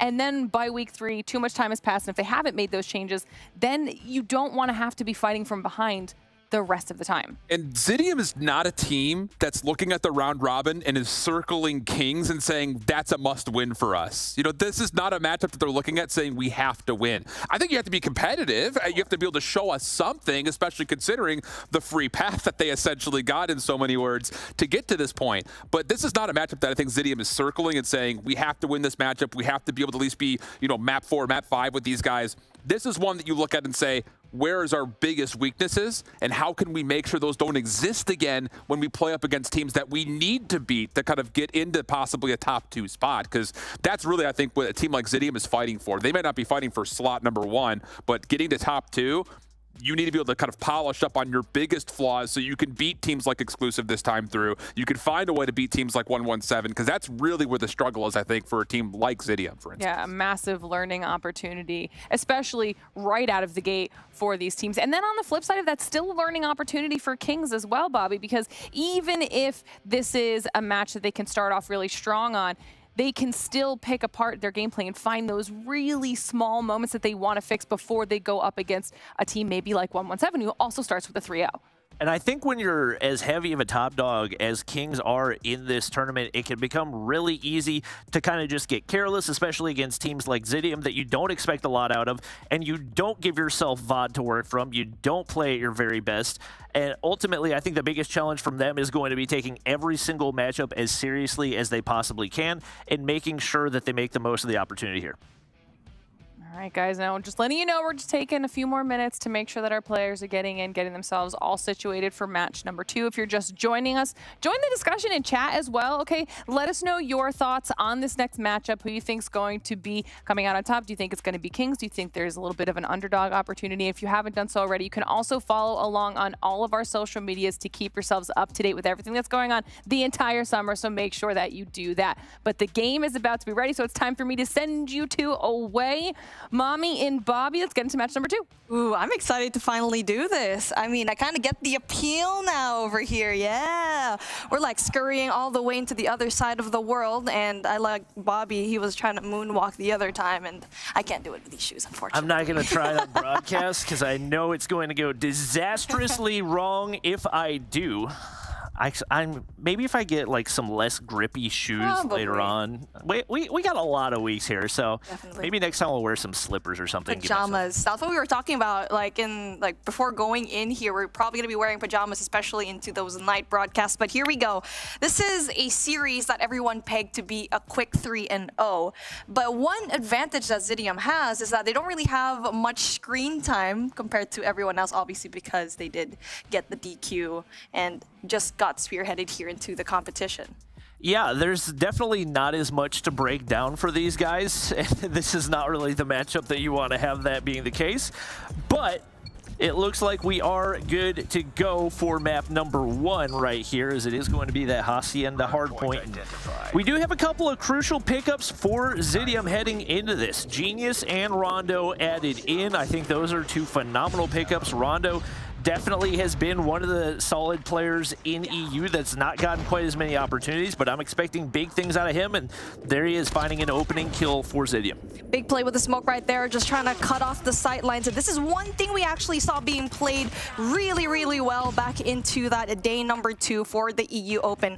And that's something that we have kind of yet to see with the teams here in EU so far. So the usage of your smokes, and so far we are seeing Kings utilize that to perfection. So far, Kings here in P1, they also have a really solid hold here in 2F as well. So it's going to be really hard for Zidium to try and enter, but we do get to see Rondo making big plays. Well, the map control for Zidium has been non-existent off the start. Only entry into the hard point has been them basically solo pushing through a smoke and just trying to get whatever amount of scrap time that they can. But Raid has been so good playing that lurking Slayer role, and he's finding another kill right there. Now sitting on a 2 spree, is going to find Inicio as well. That's a freebie, nobody else on the flank. And it, no surprise, is going to be Kings on the early rotation into P2. Big Money Hill coming up here. Early rotation pays off for Kings, and they're going to have a solid hold, but it is going to be Zidium having the more favorable spawn. They do have majority of their players right there in driveway, and we do get to see Jazz getting a big nade kill, just getting rid of that one player. Now, this is going to be game plan for them. They don't have anything to try and flush out all the players here. Not only that, they're going to be smoked out, and like what I said, you need to use your utils, and Kings are using it to perfection so far. Grizz has been tough to deal with so far for Zidium. He's sitting on 10 right now. Storm still trying to get going, and no surprise to see Kings up early on. Inferno actually pulling out the FFAR. That's something that we've seen a couple of these players using. Not a whole lot of success for the players they have, but we'll see if he can get going right here as he looks to cut off that mid-rotation. Ooh, Raid with a beautiful 3K, and that is just going to seal the deal for them here in P2 as a rotation. Going to P3, already into the favor of Zidium. Now, one thing that they have to worry about Kings is the fact that the usage of smoke so far has been so good that it has been blocking off that sight line, just losing a lot of those engagements for Zidium, and obviously pushing them back just a tiny bit. But as they are trying to get the points down, they do win the essential gunfights, the rotational gunfights as well. But look at player number 1 coming in from Zidium. Unfortunately, Rondo goes down. That's going to be a huge kill coming in from Spire, though. And that just seals the deal for them here in P3. And right now, Zidium trying to force their way. They do have the strong spawns, but if you're getting shut down from that barn area, then it's not going to do a whole lot for you. Now Spy on the top side, using the War Machine to cut off those rotations once again. Kings looking like they could be up by 100 points on the way over to P4. Has not looked good for Zidium so far, and right now they need a big break. It's not going to happen right here. They have got to make the most of P4, and typically that's one of the more chaotic hard points on this map. And so far, they're actually doing a phenomenal job at those one-on-ones engagements here in through mid, outside of the point. But one thing they're just not doing is actually stepping on it, applying that pressure, and just sending a lot of players to contest that point. 128 and 18 is going to be our scoreline. And not just that, P4 is going to be in order. It's going to be hard because you can see that Kings are going to be ready when it comes to that, especially with Inferno. When he pops with that operator, especially with Holger in hand, he can just spam through that smoke. Well, right now, it is all Grizz. It has been the Grizz show. He's sitting on 20. He is bombing and weaving. He's on a 7 spree. Gets the pred right there. Finally does get shut down, but the 120-point lead is here for Kings, and they are showing zero signs of slowing down as they're just raining preds on the heads of the Zidium roster. Marvel just spraying through that smoke, UL in hand. Locking in the OBJ time, even as that main AR roll. And right now, Inferno pushed way out in the high ground control. Denicio trying to get a one-man clear with the Annihilator in hand. Does end up missing right there, but finally Zidium find the break, even if it's only for a couple of seconds. And Marvel and Inferno are doing such a tremendous job when it comes to winning those gunfights outside of the point. And they only need just 3 players here, and all of their Slayers are doing an amazing job. Also, their anchors as well. And as we go into that next set of rotations here, it's still 26 for Zidium. They cannot catch a break as Kings are just a little bit too heavy-handed when it comes to those gunfights. Grizz obviously leading the way, being a really good Slayer, but everyone else on the outside doing a phenomenal job at keeping the Zidium players into the point. Right now, it's a uncontrolled hard point. Chaos all on the outskirts. Genius finally going to be able to put it in, but if you don't have any high ground control, it's not going to do a whole lot for you. He gets shut down instantaneously. Grizz does finally get taken down there as well, and maybe an opportunity for Zidium to find a big chunk of time. That has not happened all game long. Genius trying to win a gunfight from the inside of the hard point, but he gets shut down, and once again, it is all yellow in the feed as the streaks come through. And for Zidium, they can't really point to any one thing that they need to be doing better. Like, you gotta win more gunfights. That's fair. I mean, you get to see like hero plays from individuals like Storm getting those 2 pieces and just funneling out a lot of the players, and that's when they were able to get just a tiny bit of points here in P1. But everyone else needs to be fast and quick, especially when a player like Storm creates so much space for your team to try and get that hard point.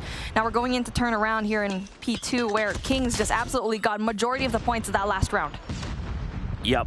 They're looking to make quick work of this. 183 to 38. It might not be a 100-point club. They're looking at the 50-point club to see if they can make it happen. Couple of operators come out here. Grizz, Marvel, Purifier, and Annihilator. They're looking to get a full 60 right here and trying to end this as quickly as possible. And the operators are farming. Inferno trying to stop that mid-rotation. Rondo, big double kill right there, but there's lots more operators waiting for him on the opposite side. Spy has been so good with War Machine. He's just been a great stopping force and just the first line of defense coming inside of that hard point.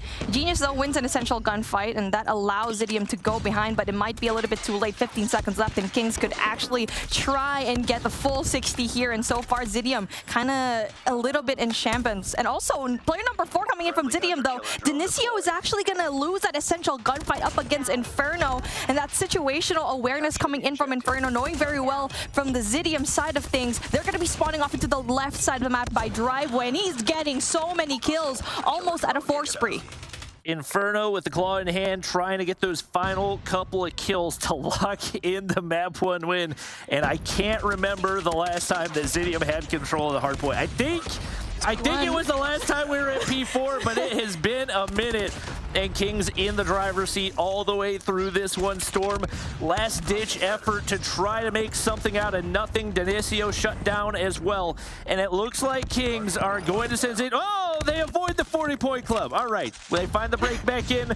Rondo finds a nice 2-piece right there. And the smallest sliver of hope you've ever seen right here for Zidium. You see Rondo and Storm just creating so much space for their team, and everyone else needs to play catch-up. I feel like when it comes to the comms, they just need to pick up the pace, and now it's going to be contested. 50-point club! Yeah, Bobby, here we go! But just as we said that, it's going to be 250 already for Kings, but I mean, I almost did. I mean, I was just like, I was hoping, I was praying, I was like crossing my fingers and my toes, but here we are. A display of just absolute brilliance here in Hardpoint. Well, what do you got to say about the engagement so far, especially on the outskirts? Because a lot of the time, Zidium is just struggling to even get on the point. I mean, yeah, the map control was basically non-existent for them. The ARs on the high ground for Kings were just too dominant. Their setups were too good. The rotations were on point. Like, there's not really a whole lot that you can look at for that one for Kings and say, oh, this is a big need for improvement in any one of these areas across the board. Everyone was doing their job. You look at Spy, not only does he nearly go double positive, 2 minutes and 33 seconds of the hard point raid, looking to be Rookie of the Year for EU, 35 and 11.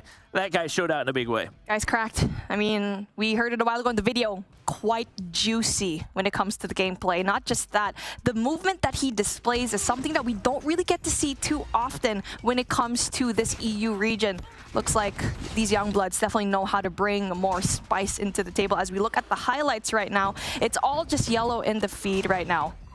Yeah, it's very, very one-sided highlight reel, as it was Kings all the way through. I mean, I don't think I even noticed that Raid was breaking out as much as he did, but it seems like whenever they started to really pull things out, not give a second to Zidium on the hard point, that's when he found the biggest chunk of his kills and really pulled away. But once again, you can't take anything away from those AR players, not quite as many kills, but their control of the high ground is what made it so easy for those SMGs to slay out in the close to mid-range. It's not just that, it's the situational awareness of every single one of the Kings players and also winning those rotational gunfights. We did get to see the effort coming in from Zidium to especially rotate early from P2 to P3, but you always saw, especially in the round 2 of the second set of rotations, where we got to see Inferno absolutely pop off and just get rid of so many people trying to flush into Driveway, going into the next hill,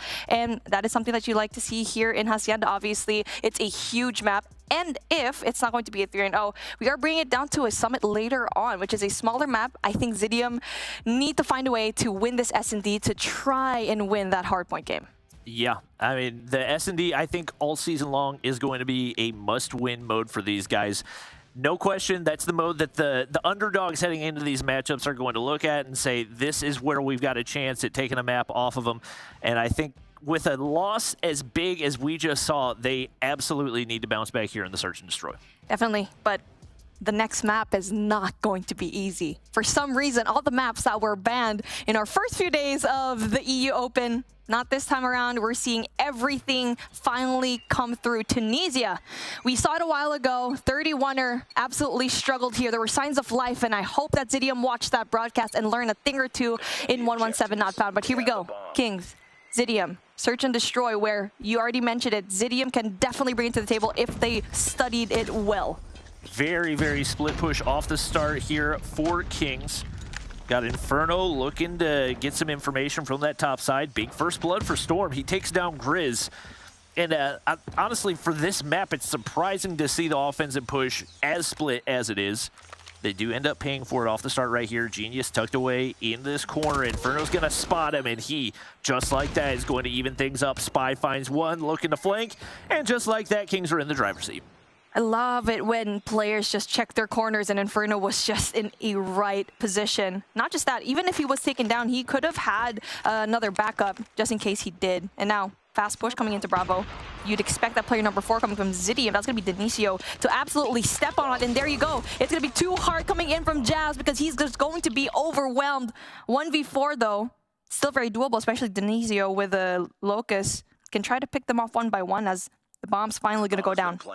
And Denisio, you got to know that he's there. He does. So he finds the opening kill. The 1v3 now into a 1v2. Marvel peeks the corner. He doesn't miss those.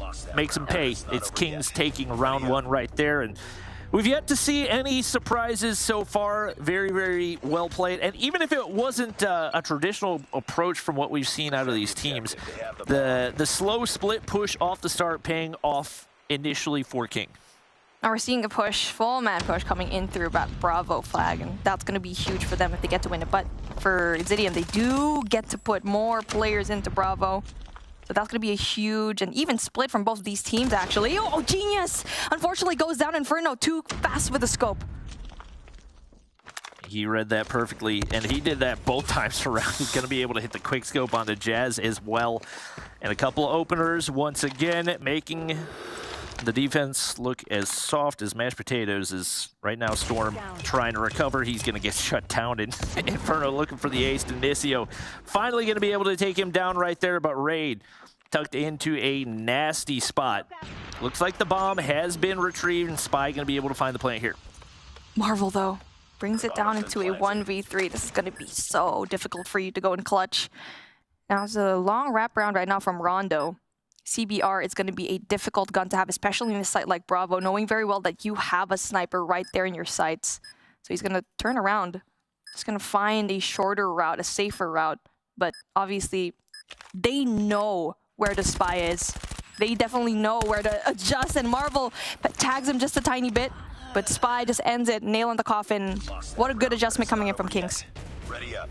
And right now, I think we need to see some different looks out of Zidium, whether it's a more passive approach, whatever it be. They have just been giving away free first bloods over on that B side, and that is not something you can afford to do against on the B side against a team like Kings. So we'll see what they can do. Even with Grizz yet to pick up a kill, there have been very few signs of life for Zidium, as once again Inferno set up with that Rytech over on the B side. That's one thing with Kings, is that they're so patient when it comes to it. They're just waiting for that pick, and once they get that initial pick, they go in for whatever site they go to. And so far, it's been B all over again. And now they're going to be into a more even split, a 1-2-2 split. And for Zidium, they initially had 3 in B, but obviously it's just Inferno having not a good time this time around as Jazz gets that pick, but Grizz with the nade. Well, right now, Rondo getting the audio cues. Know where at least one person is, but Marvel from where? Oh, from the entry point right there, slides the corner at a perfect time. Denisio is not able to make him pay, but fires back. That's going to be crucial. Into the 3v3 we go. Nobody in Winery right now, as the bomb's still in the hands of Spy, and King's waiting for the play call. So far, I think it might be a B hit.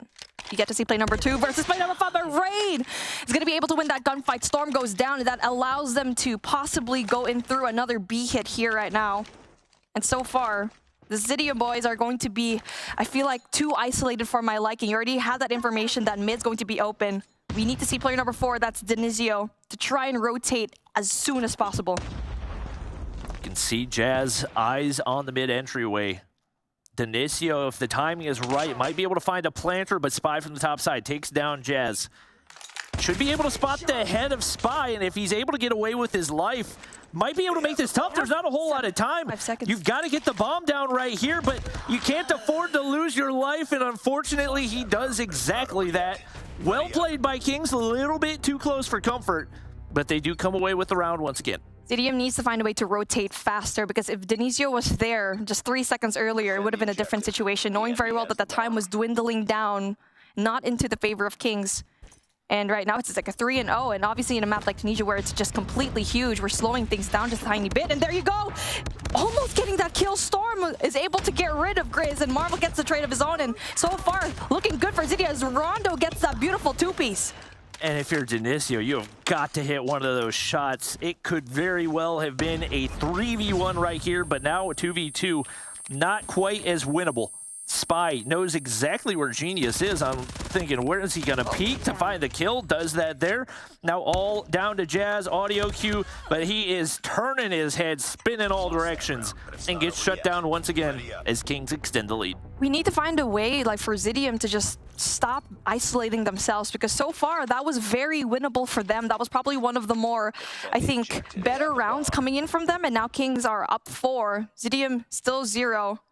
And now we do need to see some sort of, I feel like, faster communication coming in from Zidium right now, especially now. Mid is just so open, and it's going to be a fast B hit. Right now, Grizz waiting for the push, able to shut down one before getting traded out. Kings with man advantage, no surprise there. Spy bomb in hand, and just like that, they're going to flood through the top side and see if they can get any information on the waiting Zidium players. Seems like they've just been on their back foot every single round so far. Marvel's going to miss that one, miss 2 of them, miss 3 of them, hit marker on that one, and how do you not make it pay right there? Inferno with the Eagle headshot. And even when Kings haven't looked good, they've still looked better than Zidium. Yeah, definitely. I mean, I get the idea. Rondo wanted to go in for that flank, but then the pace was just not right. When he was there, you already know you need to have a little bit more presence of mind, checking your corners, and you already had the chance to not die in front of that miss snipe. But there you go. We get to see a double push coming in from mid. That's going to be huge. A different play coming in from Zidium, though, but that's going to be punished by Marvel right now. Yep. Great trade right there to not let the push go empty-handed. Rondo gets pushed up, but he is not able to hit anything on the raid, and just like that, Kings back up life right here. Jazz trying to lock down the B side. Inferno playing that waiting game that he's done so well so far, just baiting the opposition into the barrel of the sniper, and right now, Raid is the player that you got to deal with if you're Zidium. Bomb is in the hands of Spy, but he's content to sit back and hope that they find another pick here. Storm might be their lifeline here if he does get a pick into mid, but unfortunately he does get to deal with 2 other players coming in from Kings. But a good read coming in from the last 2 players here from Zidium on that B side. But that player number 4, yet again, Denisio needs to go and push it. And so far, that's going to be Jazz getting that information down, and Inferno brings him down, and Denisio needs to go and step it up. He's so far away. Just so impatient on that. You get the information, you know that you're not in a position to peek it right there, but he peeks it anyway, and Kings make him pay once again. The lone man on the top side is Storm. How does he get out alive right there? Kings, that was about as free as it can be. They are going to get the bomb down, but now it's into a 2v2, and with one player pushing through mid right here, might be able to make something happen, but one shut down. Denisio, an opportunity at the 1v2. Here we go. He loves the spot, but obviously Marvel brings him down every single time. And I feel like this is just a repeat of a lot of the moments, right? I mean, Denisio, you got to be a little bit more unpredictable as to where you want to position yourself, especially knowing that you're always going to be the last one in, because you just rotate a little bit too slow, and we need to pick up the pace if you are on the side of Zidium. I mean, normally in Search and Destroy, you know, you get 6-0 in the first half. I'd say it's okay, you were on weak side, but if you're Zidium, you were on strong side and you still got 6-0. So my hopes for them are not too terribly high. It's going to be Grizz finding yet another first blood right there. Denisio does fire back, but Marvel is there to take down Rondo. And once again, the Zidium players dropping like flies as it's all down to Jazz and Storm to try to dodge the 7-0 at the hands of Kings. As we do get to see Kings just heavily set up in A, they do bring their numbers to their advantage and send half of their team, one in mid and one in Bravo. But Raid is in a great spot. Spots one, that's going to be information given to them. But Jazz, just get out of there. Do not chal it. Knowing very well that Raid just does not miss when it comes to those shots. You're lucky to be alive. Storm looking to find the pick, sniper in hand. You get the audio cue on the jump. But right now, if you're Kings, you can continue to play the waiting game. You've got full map control right here. Only hope for the Zidium roster is Storm finding a snipe to open things up. And honestly, a little bit surprised they're peeking any of these corners. I think they're getting a little impatient. They want this to be done and dusted. And right now, it's all down to Storm as the bomb drops, trying to make a miracle happen. Inferno has been so good when it comes to the flank, and Marvel ends it 7-0. Clean gameplay coming in from Kings. And I mean, okay, we gotta talk about this one. So far, it is shaky, not only in hardpoint, search and destroy, but now we're going into the control where they got absolutely decimated the last time they were here in Crossroads Strike. But before we head into that control game, let's talk about this. Tunisia is a hard map, and they were in the more favorable spot of being on that defense. Yeah, I think that just shows how big the gap is right now between not necessarily this King squad and everybody else, but a Zidium roster that, like we talked about previously, is largely here by the results of DQs of other teams. So at the end of the day, it's VOD that you can look back at and try to figure out where things went wrong. In that one, there were a lot of places where things went wrong. The 7-0 for Kings. And once again, even for the players that weren't playing well, it's not like they were dying a bunch. It's just their teammates were getting the kills first. Definitely. I mean, coming in from the side of Zidium, it's just the slow rotations, the slow comms, the fact that the reaction time is just not there. The no trades, you need to find a way to not isolate yourself, and also no mid control, which is just so important when it comes to a map like Tunisia. And coming in from Kings, we only saw a little bit of mid presence at the very end. And if Zidium was able to utilize and capitalize on that mid, that is just was basically neglected mostly of the entire game, rather, it would have been a closer game, I feel like. Yeah, and a lot of it just felt like Zidium were second-guessing themselves the entire time. They didn't really trust their instincts. And on the flip side, you look at a team like Kings, who is incredibly aggressive, and that played to their strengths in a big way. Even though it wasn't always a fast initial push, once they took control of the bomb site, they full sent in there. They left Zidium on their back heels for the entirety of that. And especially once you get back to that last round, there's just not much of a chance to come back, especially flipping over to offense that's so much more challenging to be dominant in. Man, when it comes to control as well, now that we're done with that search and destroy, in which we already talked about, could have been the saving grace of Zidium right now. It seems like we're going back here, and they did see exclusive here.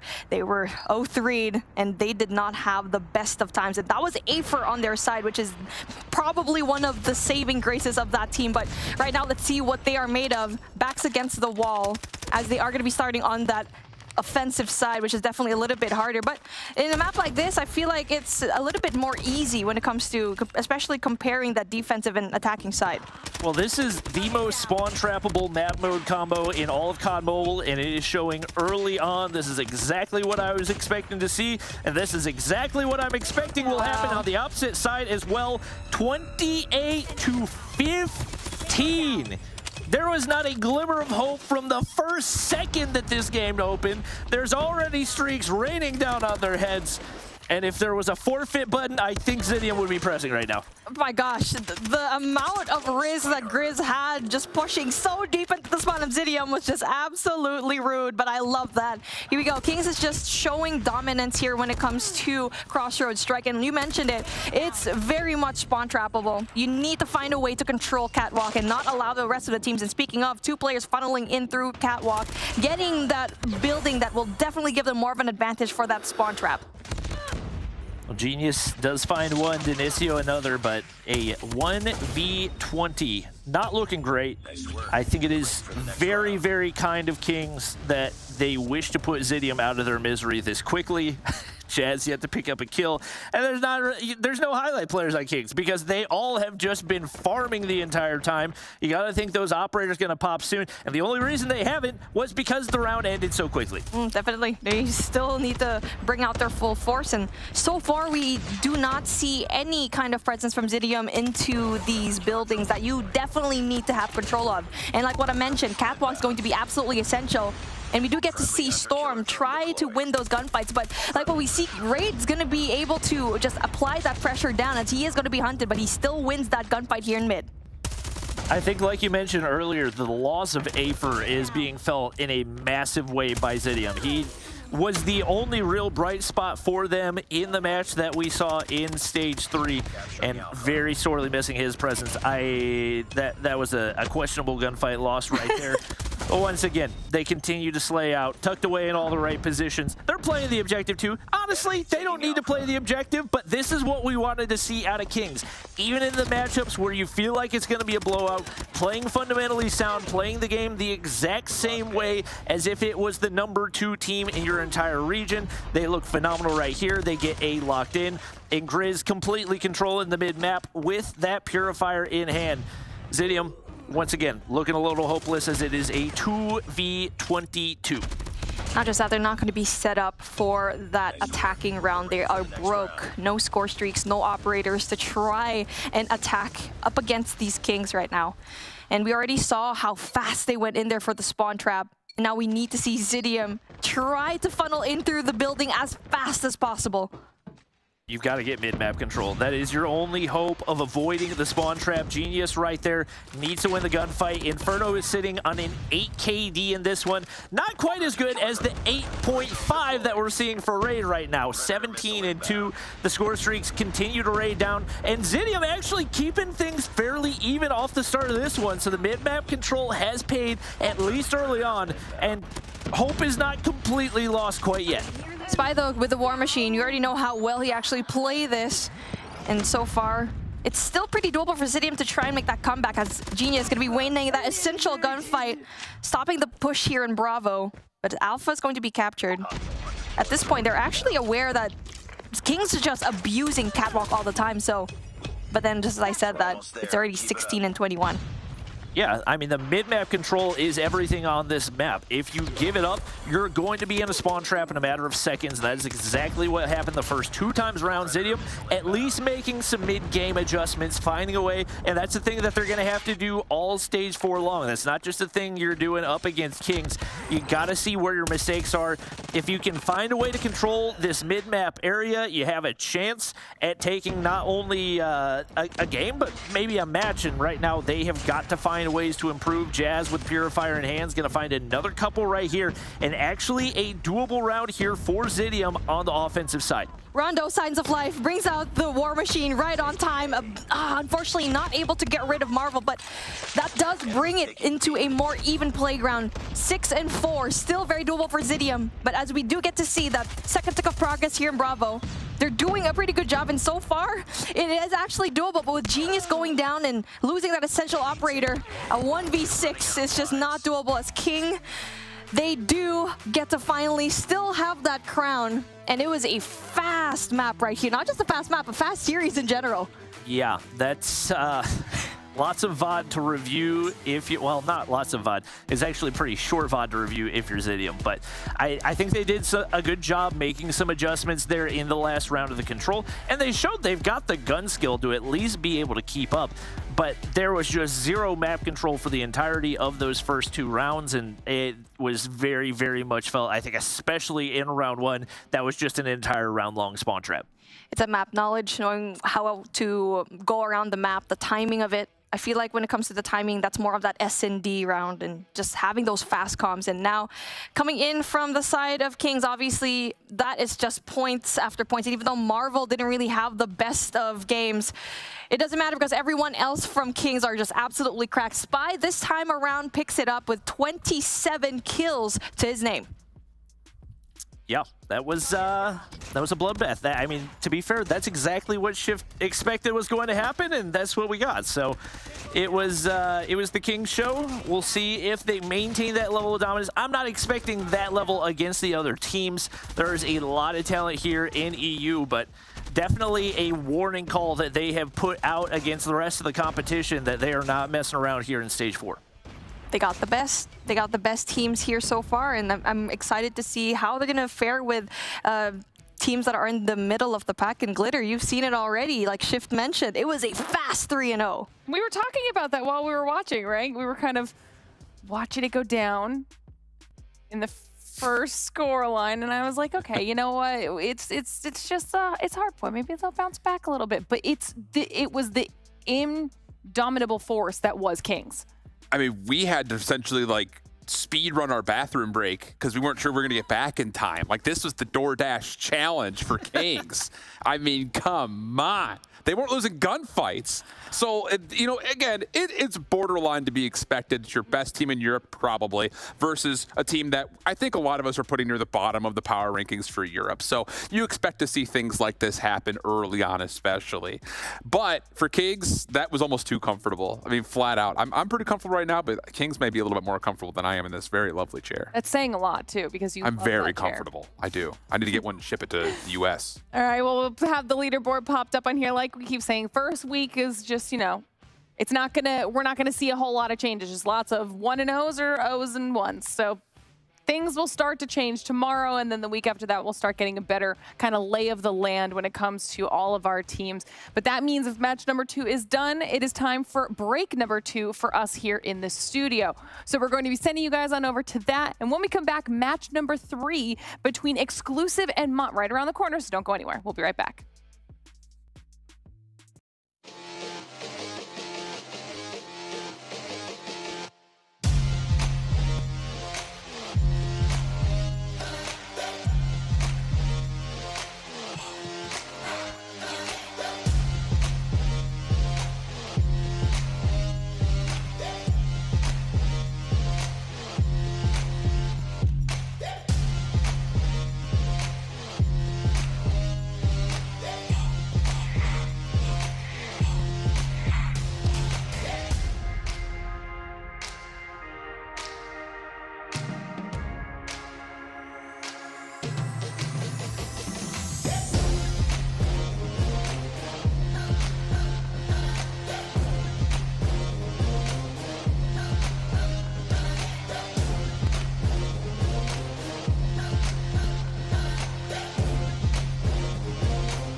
everybody. Welcome back to the Snapdragon Pro Series, where we are headed into match number 3 of the first day of our challenge season for COD Mobile EU.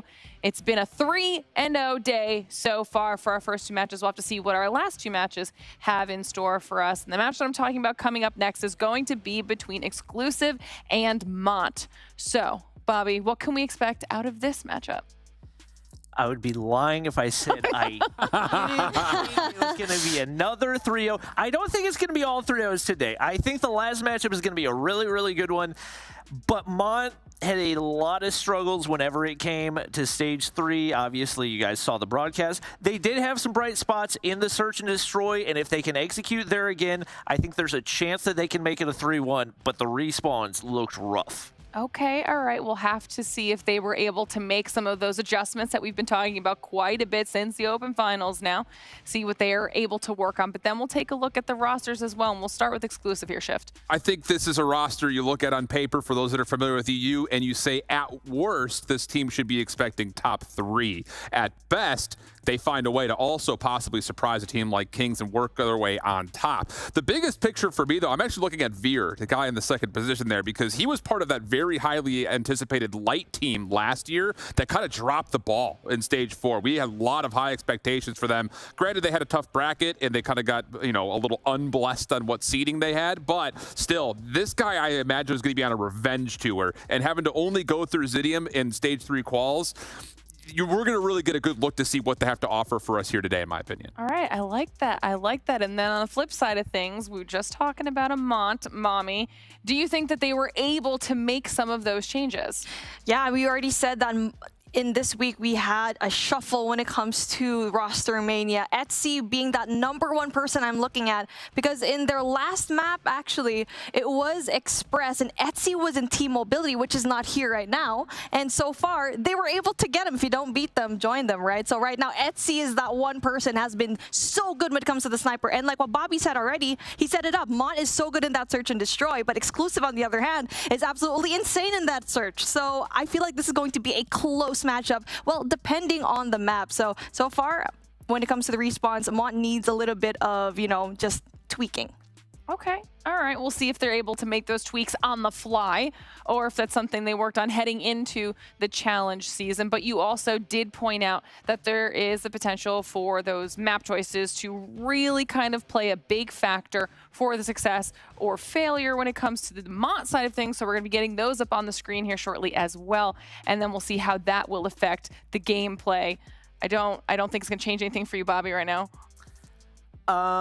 If we see Express Search and Destroy for map number 2, I think that's the best chance, because that was also where Etsy had a phenomenal game for that Team Mobility squad. So you take a team like Mont, who already took Kings to the limit, you throw in a solid sniper on top of what you already had, and maybe there's a chance that they can take a map. I think expecting a series here is a little bit much for them, but once again, every single one of these teams has opportunity to look at these VODs and look at where there's room for improvement as well. Take off Hardpoint. If you're going up against a strong Hardpoint team, it's just one of the ones you can't really expect to take a miracle game, because it's so rotation and map control based that I think Exclusive are going to have a little too much. All right, well, we also see the S&D popping up on there as well, Shift. Yeah, look, you guys are being way too nice. This is going to be a speed run again. Just flat out. I just don't Even with Express? Even with Express. This Exclusive team has way too much experience to be surprised by something bland by a Mont team, who I don't imagine with new roster pickups, new formations, they're going to do anything weird or unexpected. The only thing that could possibly foil it is, like you mentioned, maybe an X factor they don't have an answer for. So it had to be like a sniper v sniper type situation, but on Express, I don't see it happening. I've got Exclusive 3-0 quick. I think for Express as well, I expect Exclusive just run the gun down Mont, and they're not going to have a chance to get that sniper in play. I mean, okay, I'll give you the benefit of the doubt because there's so much VOD when it comes to Express and Mont's gameplay. So maybe that's a way that Exclusive, I'm surprised they didn't ban this map. But the fact that they did it is the fact that they've studied it. They have so much VOD. You saw Kings versus Mont here in Express, brought it out to an OT. Same here with Team Mobility. And I feel like they're prepared. So maybe it could be fast, but I hope that Mont's not just planning on that Express and just be readable at this point. Okay, well, we're not waiting much longer to find out what's going to happen. It's time for me to send you over to the other side of the studio, and we'll jump into match number 3. Bye, guys. Here we Hi, go. Bobby. Miss you. Your hair Love looks you great guys. today, by the way. Thank you. You look like you look like a David Hasselhoff type. You just got out of the water, like all curled and Got wet. You know, and just basically being a speedboat. I know that. A salsa dance? Oh, I don't know how to dance. You don't know how to salsa dance? No. Oh gosh, we'll teach you. We got Thank you. 6 weeks of this. Thank you. We're in Poland. I feel like we can definitely do so. I want to be cultured at this point. I don't know if they salsa dance in Poland. Polska.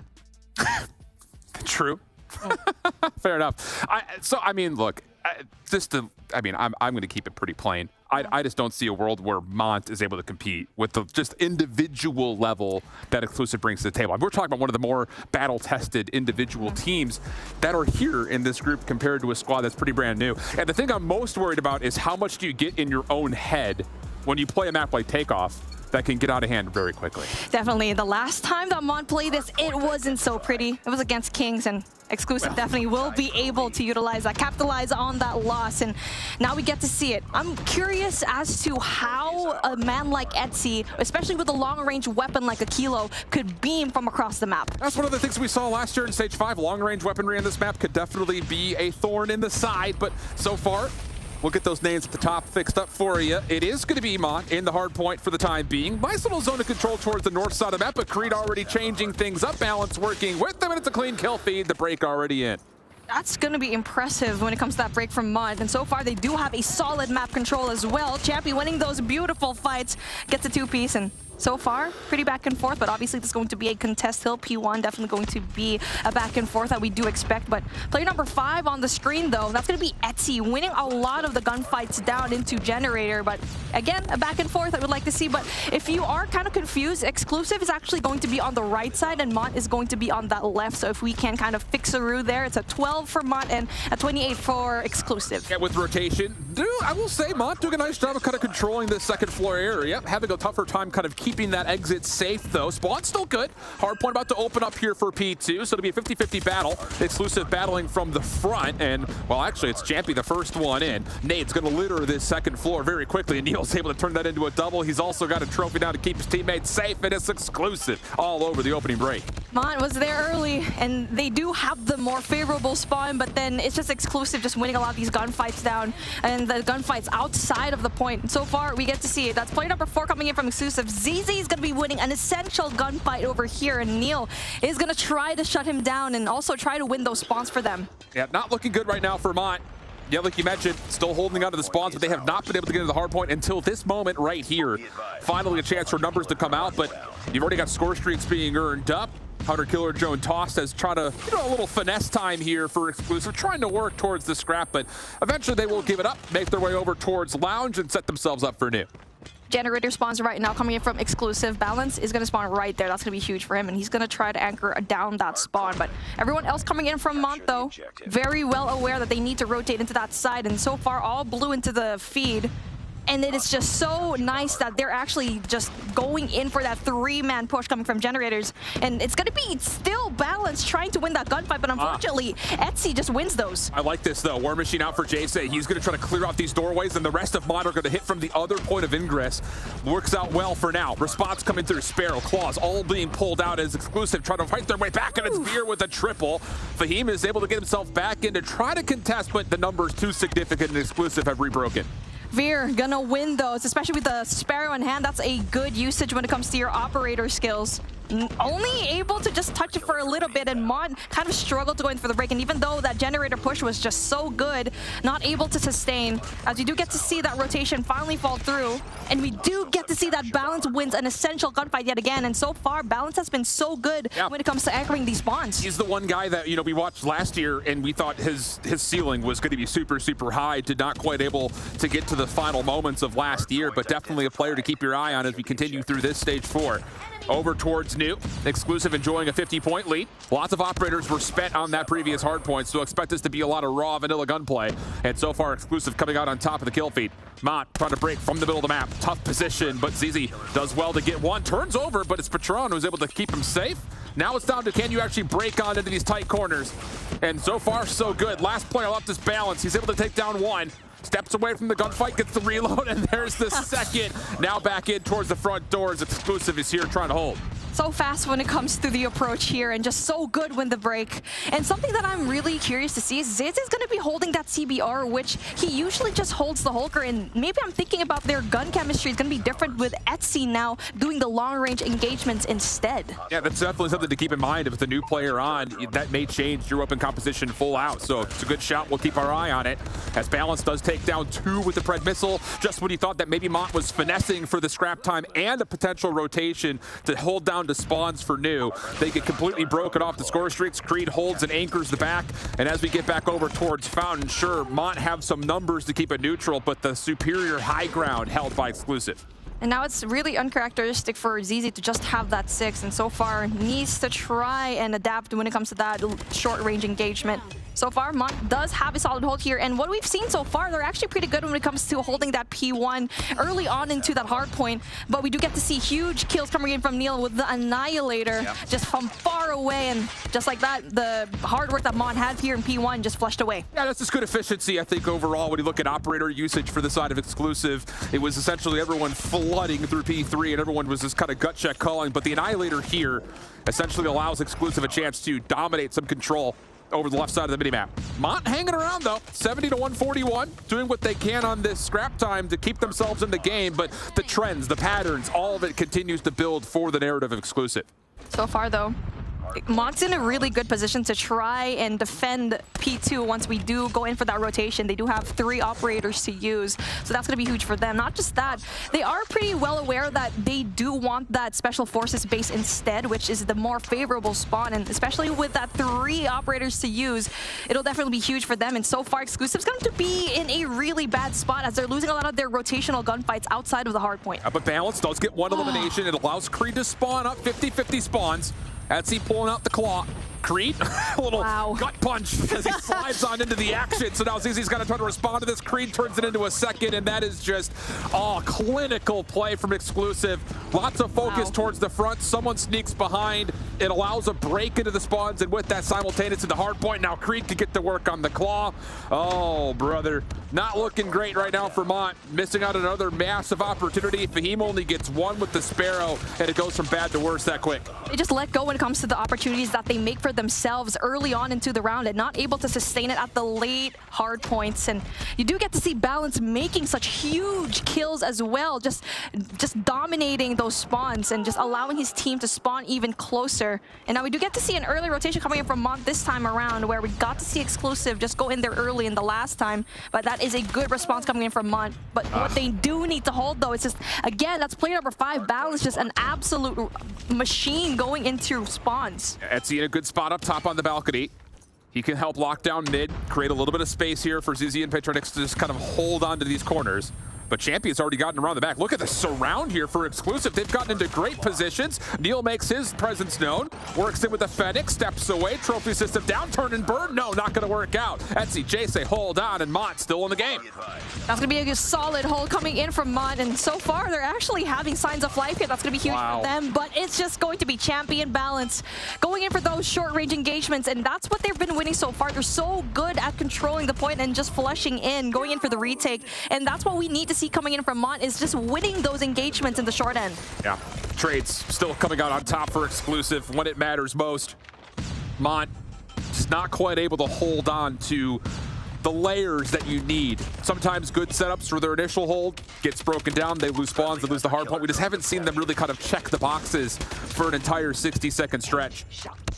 So Exclusive put themselves on to win condition for this next hard point, and Champy is getting to work, making life very difficult. Backside Jenny's Champy almost gets a double. ZZ will shut him down, but job done. Exclusive in the hard point. And that engagement from Champy just allows everyone else from Exclusive to just have a more solid defense into outside of the hard point. So far, those Special Forces base still into the favor of Exclusive. You definitely want that, but that's going to be huge. Annihilator kills coming from Patron X, and he's going to be able to go in there for that too, possibly to get that third, but then a Hunter Killer drone just stops it. Fear says, hold this. And then from behind, ZZ only able to get 1 with the Purifier, so that was the last legs it looked like for Mont. 20 seconds, still an opportunity for Exclusive to win right here, and they can smell it. They got everything out that they have earned And yeah, kills are just not looking good enough here for Mont. And it's one of those things that kind of like you said, it just the patterns, the trends that we saw early, Mont would put themselves in a good setup. They would rotate early, look like they're going to be in a good position to maybe do some work, but the hold doesn't work out. They only get 1 wave of kills when they needed like 3. And it's tough when Exclusive are finding their way kind of continually winning 3v2s, 2v3s. It just always felt like when we got to low numbers on these break attempts, Exclusive had the numbers, and that was what turned the tides. They had the theory, but they had a hard time executing those. And like what you mentioned, yes, they are so good at that early setup, but when it comes to breaking the hard point, Exclusive is just so good when it comes to those close range engagements, is winning those 1v3s, and also the fact that the anchoring spots, they're always just winning that balance, just even though he's going to be at the bottom of the kill feed here, just 25 kills, but it's high impact kills, not just that, with 1 minute and 30 to his name. Well, Veer was at 33 and 18 or something. He only had 20 seconds at the hard point, so I told you, that's a guy to look out for because he's on his revenge tour this year after missing out on last year. Revenge tour. Yeah, he would. That sounds like an album name. Might be. Yeah, they're touring around the world. His first dedicated solo album, Veer, Revenge Tour. Here for it, I'd buy it. I could already see the album cover. I'm streaming it for sure. Fair enough. See it on all platforms before the end of the week. But it's just, again, I know that a lot of attention is put on the Kings because of who they are roster-wise. 117 because of what they did. Why are we not talking about this Exclusive team as possibly being a major favorite? They've been there. They've done it. Not quite necessarily dominated to the same level that Kings have shown to this point, or maybe even individually, because 4 of the 5 were top 2 last year, but there is still a lot of very, very good talent on this Exclusive team, and I think we saw it pretty much in full force right there. Definitely, and obviously people are kind of forgetting that half of this squad is from Nova, and they were able to just absolutely, they have one of the best snipers. They have one of the best people here on this roster, and I feel like the fact that they're so quiet when it comes to climbing up in the top, that is going to be dangerous coming up into the possible days that we have here, especially seeing that takeoff. That is going to be huge for them. And now we're heading into this search and destroy where Mont knows that they have a certain formula to win it, but Exclusive pretty sure has seen that formula time and time again. I'm expecting Exclusive to play with speed here. Just flat out. Just kind of comparing to how this map was played in Black Ops 2 and most recently in Cold War. Expect to see a lot of engagements very early on through mid. Jace gets the opener. Nice smoke to kind of help cover Zizi as well as he gets forward. Elevator play in for Neil, but he's got a scope and he will be shut down immediately. So now it's just down to Creed rotating from the opposite side of the map and not going to work out. So how about it? Mont able to overwhelm right through the opening towards the inner elevator. Well, it looks like Mont listened to you, Shift. It was speed on their end. Set the tone. Why not? I am speed. And like we already saw, that's the reason why that Mont had such a great time up against TMGG and also coming in from Kings. And there you go, fast nades coming in through a fast push. Also, Zazy gets that pick though. Champy goes down. Patron X again. Gonna be a 3v5 situation in the favor of Mont. Yeah, this is gonna come down to a round where for Exclusive you say, fool me once, shame on me. Fool me twice, still shame on me. Because they still aren't able to deal with it. And the thing about it is, and for those that are, hardcore grinders that Express, those early approaches down terminals all are about making sure you're getting your trophy down early. You cannot put it down late, because otherwise those stuns and flashes that start to hit impede you from being able to do your job. Zizi once again up top, balance, stun, concuss, but my gosh, gets himself out of the picture, and balance will turn that into a second. Good response here from Mont. They get it to a 3v3, but the bomb is down. Deja just gets punished by his own nade. Unfortunate. Champy able to get Etsy. Now Champy yet again. 2-piece for him. Now Jay say, what can you do? But with 4 already to his name, and we're already around number 3. Possibility to clutch up, unless Exclusive just isolate themselves. But that's not going to be the case. He's got sound cues. He knows Champy's nearby. 1v1 comes through. Trade not immediately in, but no, Creed still finds the angle. Okay. But here's the thing, though. If you're Exclusive, you have to have a response for ZZ hitting towards the bomb site immediately. You cannot allow an SMG to get up there that quickly, that free. Throw different nades, flat out. That's what I think the only answer is. We've seen Neil try to snipe down low. That hasn't worked out yet. And how about this? This time, it's actually going to be Exclusive giving up the bottom play, leaving Neil towards monitors. Everyone else hitting through mid, but opening kill still good for Mont. Well done. ZZ, though, knows it very well that Neil's going to be there, and he's going to be in a really bad spot. 2v2, though. Arrivals going to be blue. And now for Creed in a really good spot with LK24 in hand, but still loses it to Jace with a CBR4. And now ZZ tries to go and plant the bomb. Veer is in a really good spot to pick them off one by one, but if they stick together as a team, it's going to be so hard for him to try and clutch. This is a request of have to quick snipe. Gets J-Say for the first. Other screen. That's the 1v1 now. Bomb is planted. Weapon picked up. Chance to make a play forward, but again, it's just so much you have to clear. ZZ not checking yet, has the benefit of playing for the sound cues. Now the urgency stepped up with 13 seconds to go, and there's still so much that you have to clear. He's going to try to bait out the check.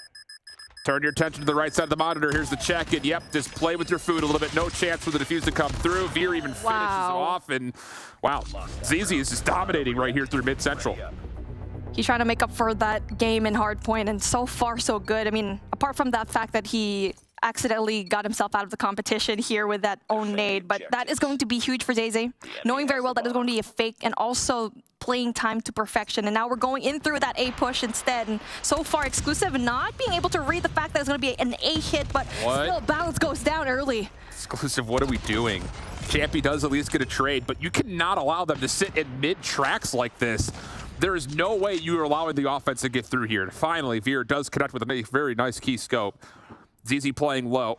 Smoke will dissolve. Nades now defensively coming through as the bomb is trying to be planted, but Fahim is showing a couple too many piggies. That one went to the market, and it put Fahim 6 feet under.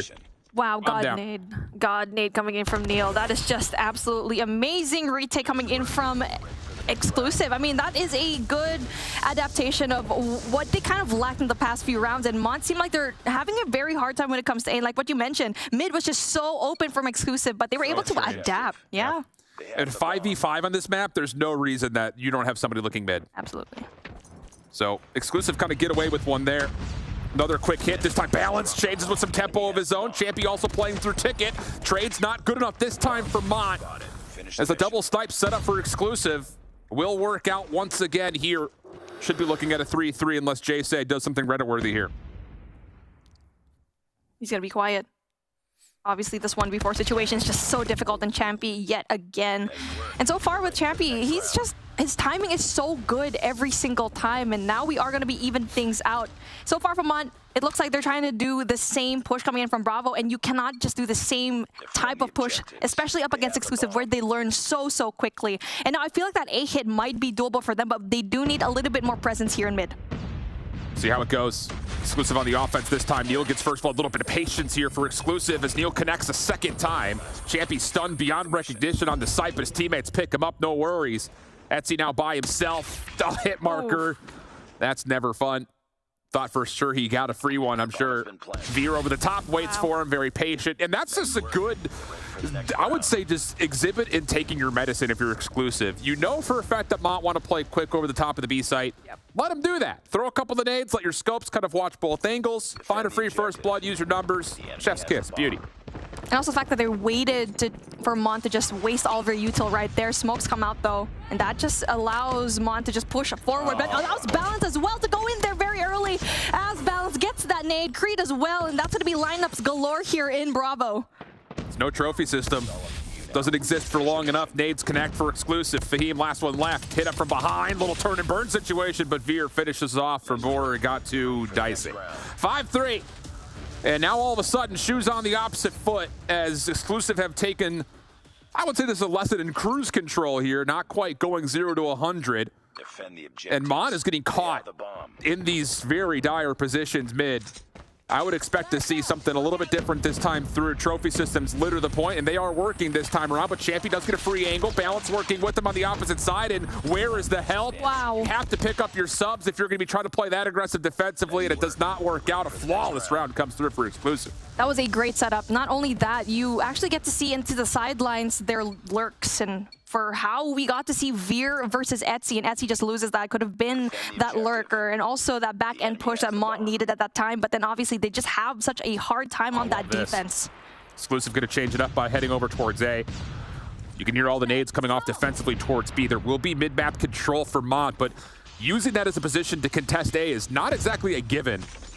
So smokes will come through. Exclusive will work for the plant. Flank quickly on the way. Veer deals with one.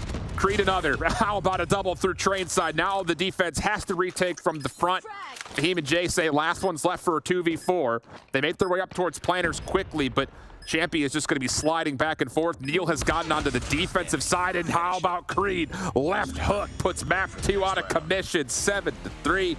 Mercy, not good news for Mont. I didn't even realize we're already done. That was just so quick, and I was looking at Neil the entire time. That flank was so prime for them to just end it with such finesse, and so far, Mont had signs of life in the first few rounds. They did the exact same thing. It worked out for them, but unfortunately for them, they did not have any kind of play after that. I'm thinking the lack of dimensionality. Yes. Everything was quick and through stairs, and eventually the experience will pay off. Exclusive made the right changes. They just hold back and say, you want that? You got it. We'll throw our nades late. Take care of you, no problems. Free map control, thank you very much. And then just the curveball at the end, taking it over to the A site. Mont not ready for it whatsoever. And it is interesting, I will say, you know, for me, obviously I come from more of the multiplayer side. We see this map in 4v4. We don't often see snipers on it when it was BO2 or during Cold War, but seeing a double scope set up the way Exclusive were trying to work that on both sides of the bomb, very interesting, and it ended up working out pretty nicely for both Veer and Neil. And one thing that is surprising, speaking of a sniper, is that Etsy on the back end, on that lurk role, especially in the last few rounds when they were on the defense, just did not work out. Was always just outslayed up against Veer, up against Neil, and just had such a hard time when it comes to that. I feel like when it comes to gun comp, when it comes to team comp, so far Mont still needs to polish up whatever new roster that they have right now. And I think the thing about it, if we were to retroactively think back to how Exclusive made their adjustments of letting Mont take mid, you have to know, if you're Mont, where the line in the sand has to be drawn. If they're going to give us free positions, we'll take them. Don't go too far, though, because that's where they started to get punished. Some nades were connecting, sure, but on top of that, how many times are they getting picked off because they were trying to make plays further down towards monitors, further up through mid, through ticket? It's just not something you often want to see when you're already given so much free space. So could be something to look at there if you're Mont when it comes to polishing up that aggressive defense that's finding success. But on offense, we need to see something a little bit more diverse than 5-man hitting in through mid. Yeah, exactly. And also hitting it through B. I feel like that A push could have been so good for them if they tried it a little bit more and just polish it like what you mentioned.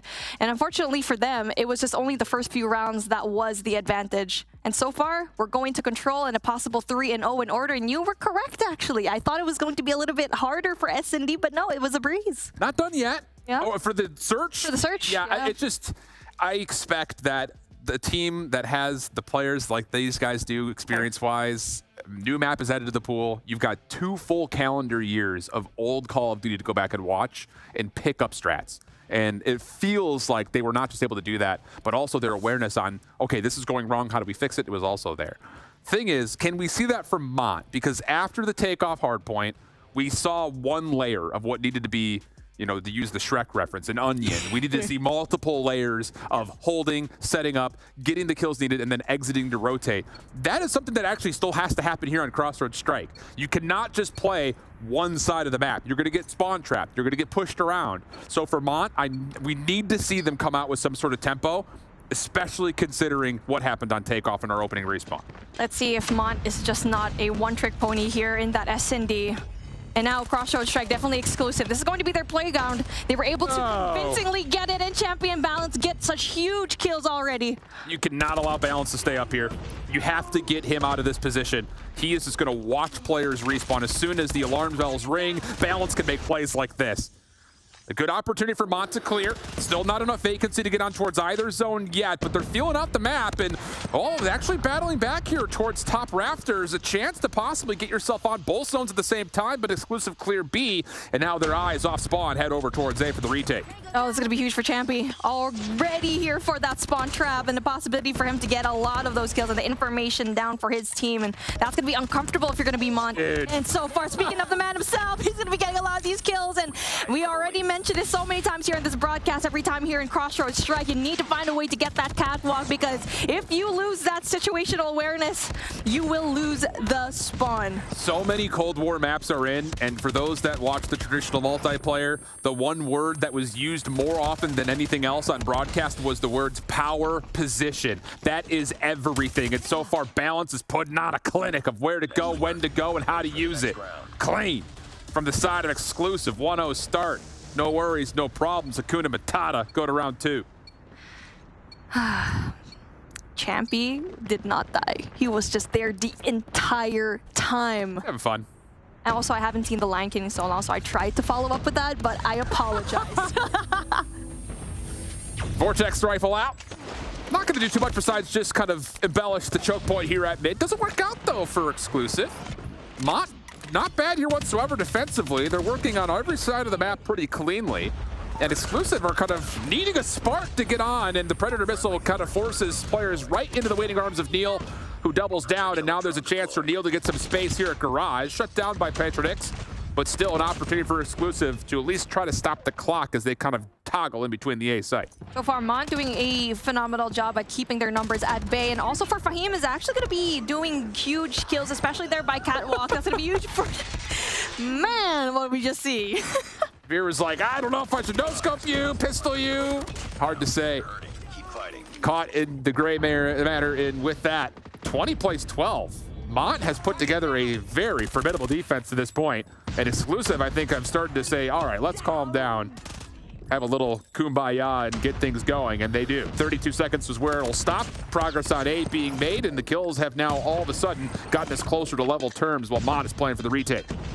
Mont's so good when it comes to creating that space, and you get to see that play number 5. That's going to be Etsy, only with 2 to his name, though, but going to be in a really good position to try and spawn trap as well, and that allows just Fahim to go around the map and just take that spawn control, and now that's going to be a really huge push coming in from him. Veer, why are we still sniping on offense? Put it away.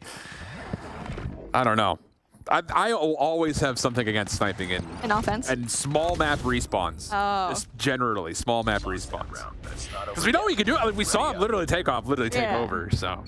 Well, I feel like for me, it just feels really good to snipe on a mobile phone. That's fair. It's the reaction time is just so quick. You can just be so formidable with that, and I feel like you need to smoke this person just right now, and obviously Veer having a pretty good time with 12 kills to his name. Yeah, opening break off here for the side of Mont, not working out all that well. Purifier in play for balance. He takes care of Fahim, who was wielding the Sparrow. So as far as operator efficiency is concerned, aces is what it turns up for Exclusive. Actually, every single kill in the feed right now for Exclusive has been by way of an operator. So really, if you really wanted to reevaluate, Mont do a pretty solid job of surviving through this. Just down 5 lives. They do lose a lot of time on the clock, but they've worked out a spawn, and there's still a chance to hold the clock at 55 seconds. They're able to stop the push coming from Exclusive. That was heavy utility coming in from Exclusive as well, and I feel like it's because they're using Purifiers in such a long range, and they just lost it. So far, first tick of progress down coming in from Mont. That's going to be huge for them. Only 2 lives in between, and they're able to manage. They're able to adapt, but Creed is in a really good spot right now to get it from the LK24. Going to be a huge beamer coming in from across the map. Veer is still kind of positioned over the top of the other zone. So Exclusive do have kind of a feel as far as where exactly Mont are trying to hit from. It's kind of both at the same time, if we're being honest. Creed up top does see Fahim down low. Help from Veer to take him out of the picture. 13 plays 10. 43 seconds on the clock, but oh, how about it? Jay-Say, Patronix a chance to still keep the clock stalled out, and now we got a second tick of progress on the way over here at A. Balance off the flank will get 2. That will clear things out, and Jay-Say falling by barrels means Fahim is the last one standing with a chance to try to continue this offensive round. Man, it's just so hard as Balance is just doing a phenomenal job of trying to go in for that defense here in Alpha. Second tick of progress down though for both, so that's going to be huge for them, and they can still win when it comes to those objectives down. Even though it's going to be a 4 and 8 situation, they're still winning off the gunfights. Exactly, not just that. Patronix and Jay-Say also have operators to play with. 6v3 would still be a heroic play on the clock. Does not fully get pushed over the edge. Exclusive get the last couple of kills needed, but boy, that got closer than you would have liked, I think, if you're Exclusive, especially considering that off the break-off, you spent 4 operators trying to dominate the round, and you barely survived through it. So now you have to ask the question, how do you crack the code on the offensive side for both teams? Obviously, the onus towards Exclusive on their second attack with no operators available right off the rip. You expect Mont to come out swinging, but they're actually giving away a lot of space here. Exclusive with a Garage takeover side. Champion looking to follow up, does get a couple of trades. Patronix up top, wants the gunfight and wins it. Bold challenge, but it works out. It's gonna be huge, and now they're learning. Now they're trying to adapt, and so far, Jace wins a huge gunfight here by Catwalk. Jace again wins another huge gunfight here into the buildings, and that is what we needed to see coming in from Mont. So far, though, Exclusive is trying to get that second tick of progress here into Alpha, and there is no control whatsoever, no anchored point coming in from Exclusive. They are going to get the second tick of progress. Third being worked on. Champy, big 1v1 on the Zizi. Allows a chance for this still to possibly be worked on. Balance, stepping forward towards the defensive spawn, trying to catch some of the Mont players off guard. Doesn't quite fully work out, but the extra 60 seconds is added. Champy takes the attention right down mid lane over towards B. And to be fair, Mont is actually giving away a lot of space here at the moment. You do have one player deep trying to set up the spawn trap. That's Fahim, but he is on an island by himself and will very wisely back up to play his life as we go to a 19-play 17, minute 50 in the clock. That's going to be a huge spawn trap coming in from Fahim, and the fact that he was able to go back just a tiny bit to save his life, that's going to be huge, and not giving away his position. And he's still on a spree, but just as I said, that gets taken out by Champion. Neil having a beautiful two-piece. Not just that, able to get the Annihilator kills, but ZZ is going to be having a big kill, just denies that. Balance dominating it towards mid with the Purifier. Exclusive, winning the map where they need to most. Doesn't matter about the zone when you had a minute and 55 seconds on the clock. So now they can just do it by what is more convenient, kills or control zone. And it looks like they want to go for the former. Everything connecting right now for Exclusives as they nearly double up on the life count of Mont. They only have Fahim with an operator available. You got to work your way out of spawn here. The offense putting on a punch as Mont are down to their final lives. Fahim Sparrow is out, trying to save the day, but there's still so much clock available. Exclusive could just play trades, and that is exactly what they'll do. Creed, whoa, trying to get the last kill, not gonna work out. Jace last one left as Mont are already leaving the lobby, and it's a Pred missile to put it home. 3-1 on the map, 3-0. Casual. Series. So far, so good from a lot of the teams that we expected to just absolutely work it. But I feel like this Mont team, there's something special about them in those certain moments, especially in that S&D. Yes, it wasn't as doable, it wasn't as formidable as we thought into the past, but I feel like just a little bit of tweaking, they might be a really good team going into the later days, but obviously back to the drawing board for them. I think it's one of those things that you're going to learn a lot, I think, out of the VOD from this series if you're Mont. And hopefully, if you're listening, you're able to pick up on some of the things that we're talking about to see if they will improve as we continue forward. Because at the moment, it does feel like they've got an idea as far as what they want to do. It just comes down to how do we actually do that, especially when I think, again, if you're stacking the cards, their deck is a little bit shorter than I would say a team like Exclusive, who do have, I think, more individual raw talent. And there's going to be some instances where a skill gap is going to be a detriment towards being able to take down a team like Exclusive. But I think as a squad, there's plenty of things to look at in this series and say, we can use this one thing, translated across all of our hard points, and hopefully come out on top of other squads. So kind of what we had expected as far as the scoreline goes, but also what we had expected when we were talking about using this first week as an opportunity for some of those teams to take away a lot and adjust their gameplay moving forward for the rest of the season. Yeah, no question. They looked really solid in a number of instances. I was really excited when I saw them go up 3-1 in the search and destroy. I was like, I'm going to be able to make Shift eat his words. And then they threw away the rest of the rounds for the entirety of it. I was like, oh, better luck next time. Well, they'll be able to go again tomorrow as we get different matchups going on. But at the end of match number 3 means it's time for another short break from us. And when we come back, the final match of the day between Animus and Panic. You're not going to want to see how, you're not going to miss how this entire day closes out after all action we've had today. So don't go anywhere. We'll be right back. Welcome to the place where dreams come true, where everything you want can be yours. If and only if you're willing to work for them, you're willing to hurt for them, but most of all, you're willing to be first for them. Ha! Look, I'm going straight to the top. I don't know how I would stop, like it or not. I got some goals that I'm hitting. You hear what I'm spitting? It's hot. Look what I got. Whole lot of passion and pain. The road to success is insane. Stay out my lane, cause I'm on a mission. I'm getting what stands in my way. Yeah, I'm a beast. I wouldn't play with me, baby. The way that I'm training is crazy, and I do it daily. You wanna talk about drive? I got more drive than Mercedes. I've never been lazy. I'm in the room, it's a red alert. You wanna compete? Well, get better first. I got 10 toes in the dirt. Push through the hurt just to show them my worth. I'm the best. Yeah, I'm the best. I never stress. I know what's next. I'm who they test. Like we playing chess. But I'm unimpressed. So now let me flex. Ha. Yeah, I'ma work through the struggle and hurt. Cause I know my worth. And I gotta be first. Ha. Yeah, I gotta be first.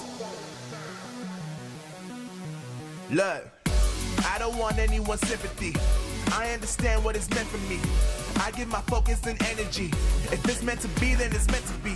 But mentally, I'm undefeated. They hear that and say I'm conceited. Like there's no reason. Like I don't beat them and come back again just to teach them that when you work under pressure, you reach higher measures. They'll try and bring you down, but you cannot let them, and only get better and focus on cheddar. Eye on the prize and you'll become a legend. Like, when I'm in the room, it's a red alert. You want to compete? Well, get better first. I got 10 toes in the dirt. Push through the hurt just to show them my worth. I'm the best. Yeah, I'm the best. I never stress. I know what's next. I'm who they test. Like we playing chess. But I'm unimpressed.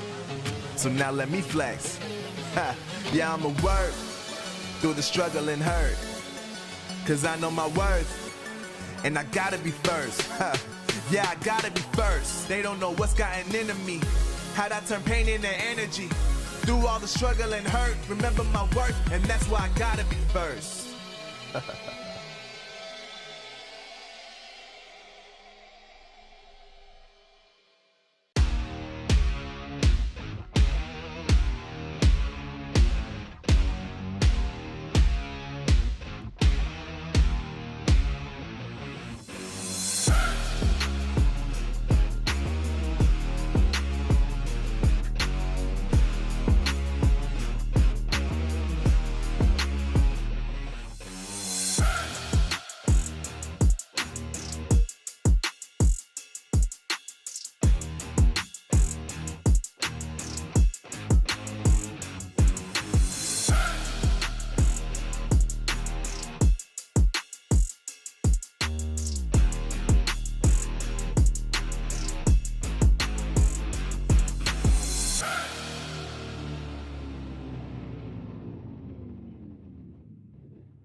All right, everybody, welcome back to the Snapdragon Pro Series. We are almost done with the first day of our challenge season for EU. We've got one more match still to go to close out the entire day, and that's going to be between Animus and Panic. Let's talk about it a little bit, okay? Because potentially the one that won't be the 3-0, Mommy?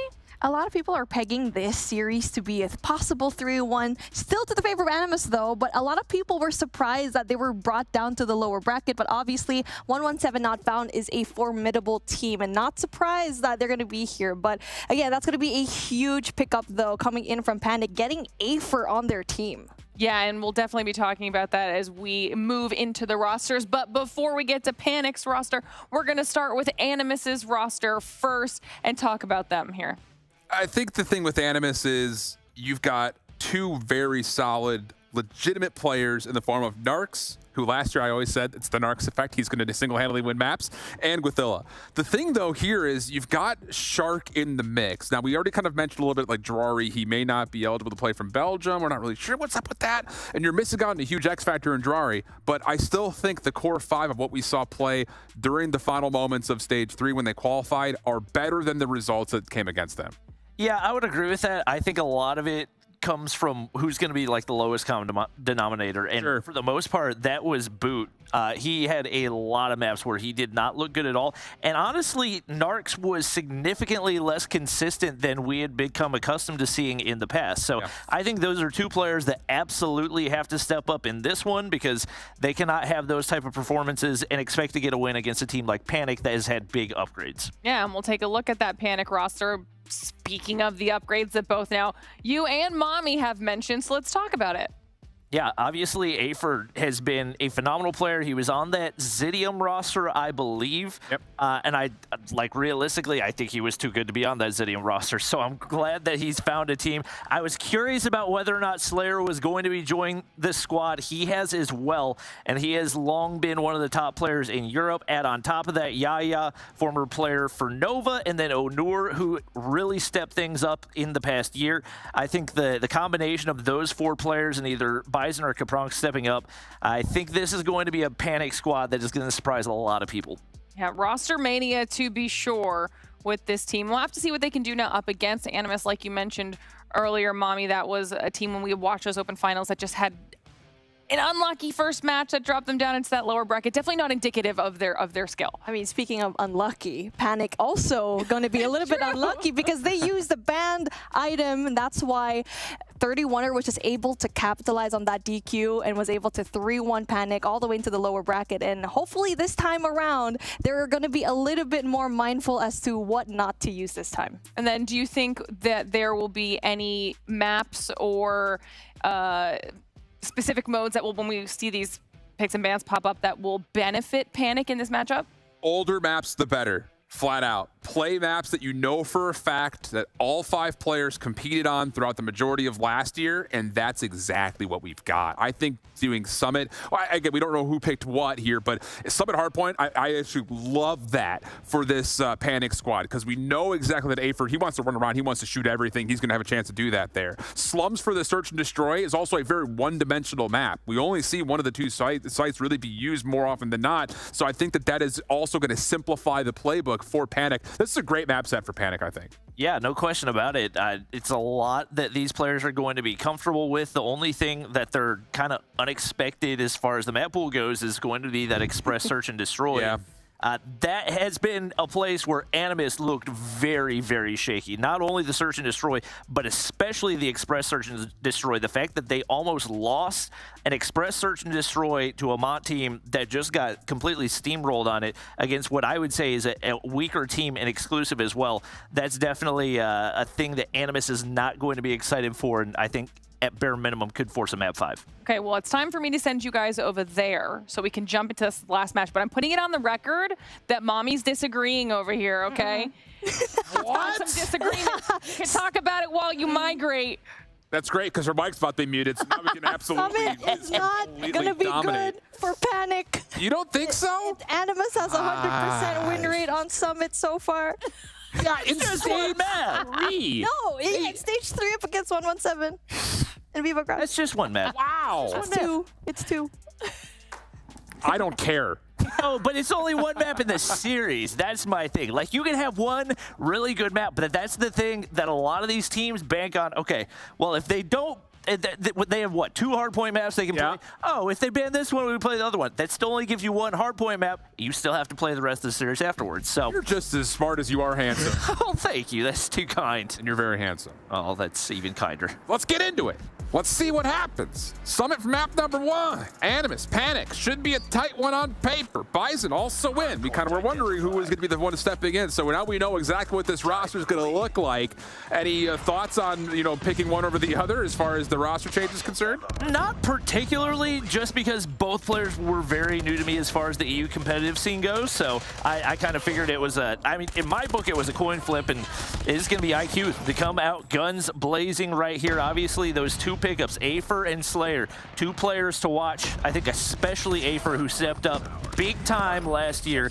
Come stage 5, he was a phenomenal piece And I think Panic's showing it right here off the start, 20-point lead. Yeah, looking nice for it. Lots of high ground control also coming through. Narcs trying to change things, though, over the top of the hard point. Wins a 1v1 to start earning some time for Animus. You've got Panic trying to work their way back in and around the hard point simultaneously. It's working out for them. A little bit of force by numbers coming through as the overwhelming pressure does eventually collapse onto Animus, who do give up the break. 10 seconds of scrap time, then we'll head back over to platform. Well, it's a pretty solid start, about as good as you could ask for. Obviously, over on the flip side, we got a couple players that have stepped up big time for Animus, Shark and Gothillia. I would say two of the strongest players that we saw in all of Stage 3. They have been carrying the load. The question has been, can the rest of the squad step up?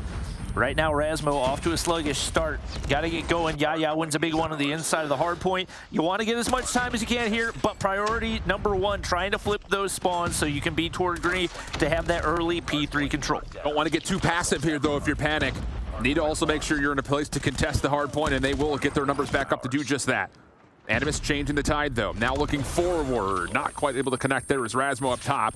Follow-up coming through. Gothilla with the trade. Not fully. Finally finishes his food. But the hard point stays neutral for now. Afer down low. Getting a double, but can't do any more than that. Leaving it to Yaya to pick up where he left off. Good first on the way. War Machine earned early. And how about Yaya gets to work?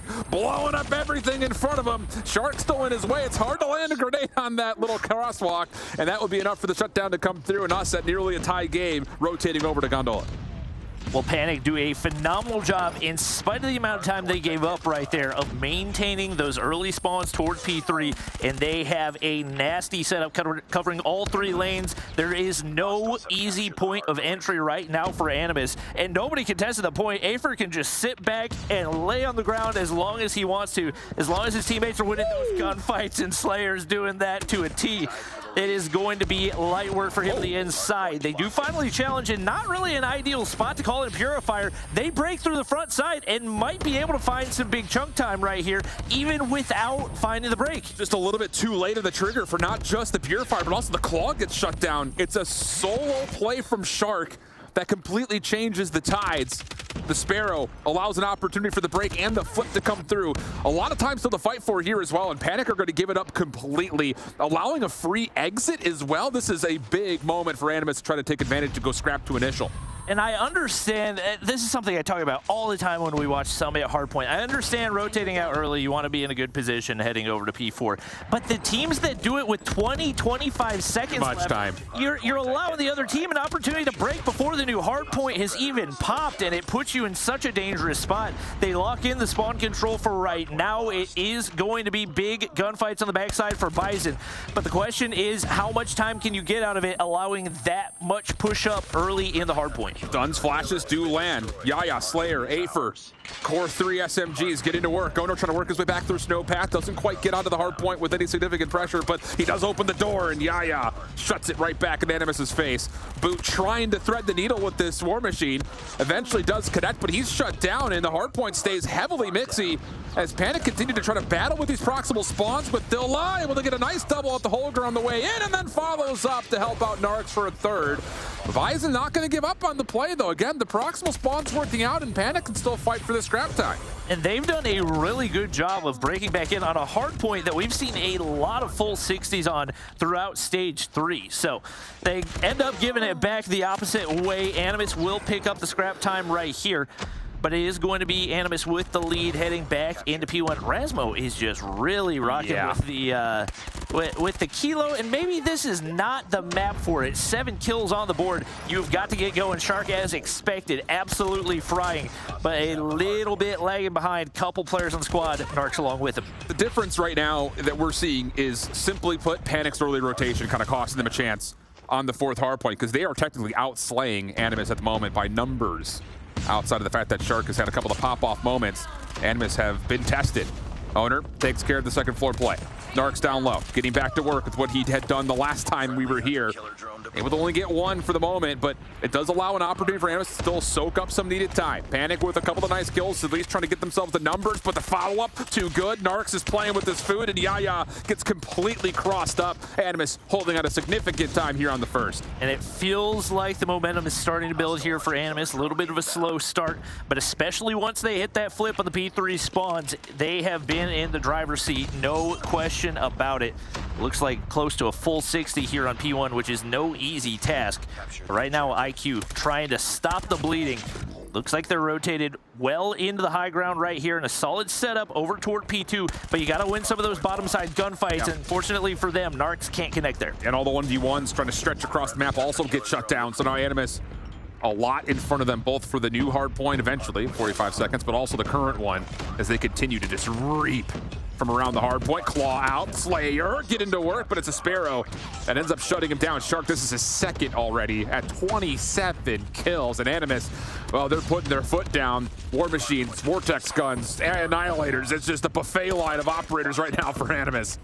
And that is a full wipe and an easy one at that. Gothillia still has the Annihilator to work with as well. Boot's gonna drop the Pred, and they are in a prime position to flip those spawns. They do exactly that, and now the only player in position to contest is gonna be Afer. He wins the initial gunfight, and it looks like he's going to be able to lock down that backside for a little bit. But they desperately need a full 60 right here, and he has a big task ahead with the amount of Animus players pushing up. We're still out of contest yet. The third hard point has yet to fully unlock, so the spawns are not necessarily fully in yet for Panic. He does get blessed. A teammate does pop up next to him. That's Yaya, but you can see both players low on health. Have to wait for the regen. Rasmo holding them back.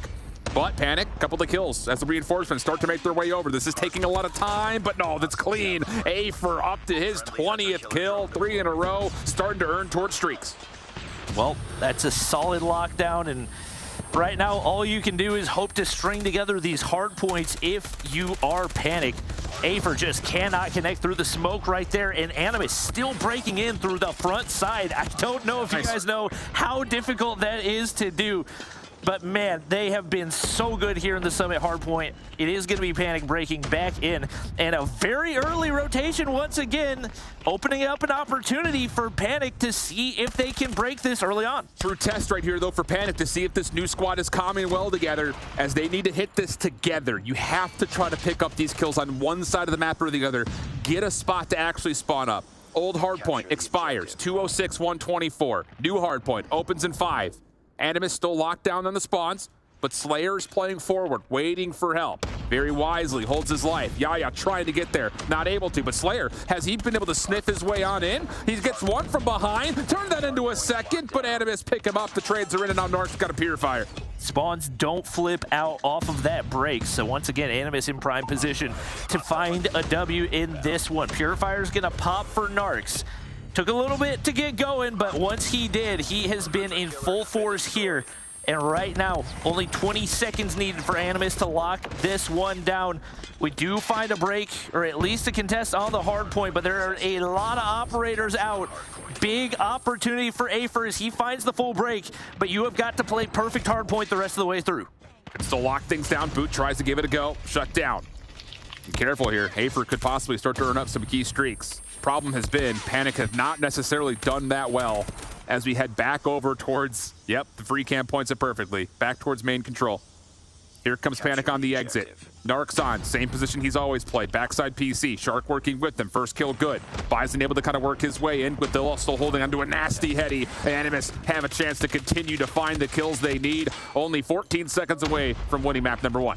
Oh, Noor, you've got to connect on one of those. Rasmo's gonna hop to the top side, shuts down one with the claw in hand, but Slayer is there to fire back. Panic break for the time being, but you've got to get every second possible, and they hop off the hard point when there's nobody in there. You give away 3 of those last 8 seconds needed for Animus, and just like that, they win the gunfights. Panic with an opportunity to close that gap even more, and a big misplay. Here's the thing, and I'm gonna call it, I don't do math very well. I'm no math, I'm a scientist, but I guarantee you look at this scoreboard, the kill dispersion between both teams is gonna be very tight. Problem is, this Panic team is new-ish when it comes down to them playing together, and it was the moments that you needed to see good IGL and good decision-making come through that they missed out on. And yeah, you can kind of see, I mean, 45 for Shark. That's a whale of a game, not a Shark of a game. 225 in the hard point. Yeah, give this guy a triple-double while you're at it. But on the other side, I mean, outside of that being the only anomaly, everybody else is pretty even. In fact, more often than not, I mean, the 16 kills from Narcs is beat by the 17 kills from Owner. This is a tighter kill dispersion than you would have thought considering the scoreboard. It just came down to Animus played the map better as a squad. Yeah, no question about it. They, I mean, maybe some questionable plays rotating as early as they did, but they didn't give up any breaks off of those early rotations. So at the end of the day, it doesn't really hurt you at all. And if you can make that happen, if you can find those perfect holds, then as long as it works for you, don't fix it. But it was, it was looking a little dicey off the start, but once they got locked in, they were in full force. And it's a map like Summit. It always happens between 3 and 4. That's where we always see the first difference maker. First 2 hard points, very mixy, very 50-50. The third, whoever gets that side for the spawns typically comes away the victor, 40 seconds plus. But when we started to see that rotation come through between the third and the fourth, and we still saw Animus on top, that's when you start to shake in your shoes a little bit. So some things to work on there for the hard point, but you know, to give credit to Animus, we know that they're going to be a great hard point team. It just comes down to, will they be able to kind of keep themselves together when Panic starts to run at them in the search and destroy, which I fully expect them to do. And more specifically, we knew they were going to be a good Summit hardpoint team. Yeah. It's going to be a completely different question whether or not they can execute that way on the other hardpoint maps as well. So heading here into the Slum Search and Destroy, like you said, very, very one-sided. It's going to be all over on that B side. Big question, who can take the mid-map control early on? Rasmo with the sniper in hand is going to do his best to control that long lane. Looks like Boot going to get pushed up early, and this is a nasty spot to deal with if you're IQ. Yep, and Panic need to get a read on it, and Boot actually just kind of catches timing. Shark tried to do the exact same thing through mid, which it does work out. 3 for 1 goes the exchange, favoring Animus, so now it's just down to Yaya and Afer on the A side of the map. I was really hoping I was going to get a crossbow. I would have. He did it in stage 3. I think he will do it. I don't think it'll be this round. But. Right now, Afer playing the waiting game. Looking surprisingly good given the start of this round, and Yaya's got 2 to his name. He's got the bomb in hand as well, and looking like we might actually see an A push. That's kind of a once a map opportunity. But he is going to get spotted out by Boot right there, and that should be the information they need to lock down the round right here. Unless we see a god tier outplay out of IQ. Yaya hitting a little wrap right here. He might be able to sneak away. I think he has, yeah. I mean, Boot put himself in a perfect spot to stop the A hit. Panic, to be fair, in this 2v4, have played it very wisely, just waiting for rotations from Animus. Hold the phone. 2v2. Guathilla on the barrel. No, you're not going to beat him from that position. So now it's just down to 1. Afer for the 1v2. He was special in the hard point, but he's going to have to be Herculean here, try to take this first round. He might be able to get the timing to go his way. Spots out Narc, slide the corner, doesn't realize there's one behind the bomb. Hetty, though, nearly did the impossible, but Guathilla, right place, right time, and Animus take round 1. A little closer than you would have liked to see. A little pressured out. A little bit. But I will say, kind of, again, we saw Boot get aggressive, got up towards top stairs. Shark did the same up through mid. You cannot allow that to continue to be the case for Panic. It's just so hard offensively to break through this line of scrimmage, to give away that much space that early. Afer tries to get through the cover of smoke, but nope, it's Shark hunting, finding his first double, and the bomb is also dropped here at Graveyard. Well, mid-map control has been everything so far, and it has been all Animus. Slayer's going to fire back. Does take down Boot right there. Big opening kill for their side, but still a lot of work to do. They've not been able to get pushed up at all, and unfortunately for them, the bomb is down once again in a terrible spot. They're going to have to clear out a lot of these Animus players to have a chance at retrieving it. It should be collectible, but you're always going to be wondering if a sniper rifle's looking right at it. Yep. Chance here, Slayer connects with the car. Nade over the top hits Guathilla on the B site. That's gonna be enough to collect the bomb, and now you can start to reform for a 3v3. You know that Shark's nearby, but he catches timing. Good help from Bison. Keeps Slayer alive, if only just barely. And now from a 3v5 to a 3v2, Panic have a chance to open up onto B. And there's zero B presence right now. It's going to be Narc spotted out in the mid-map, and all down to Rasmo right here. A chance at a 1v3. Bison gets the bomb down. The bomb has been planted. You got one player top statue. Will Rasmo be able to spot him out? Will he be able to find a wall bang? Nothing connects right there. Now hitting the wrap back toward garage. An opportunity where he might be able to spot out Onur, but he's on the opposite side of the statue. Yeah. So once again, forced to wrap even further. And Onur just needs to keep his life and be the first point of contact. Like Bison be your clutch potential. Shots are out. Rasmo's position's known. Bison finds the kill. Well done. And that's honestly, so almost like getting 2v4'd. And now from a 3v5, Animus need to take their advantages and just hold ground. They're getting too greedy and they're being punished for it. Yeah, and I think Shark has done a phenomenal job with the First Bloods, but they've just had a difficult time knowing what to do coming past that. And a couple big snipes out of Slayer have played a big role. Rasmo's going to be able to take down Bison with First Blood once again. And that hasn't been the issue for Animus. No. It's just been a question of whether or not you can capitalize on the life advantage that you have. Right now, only one player here to defend over on A. Slayer looking to take him down. Hoping and praying for lucky wallbang. Doesn't quite work out.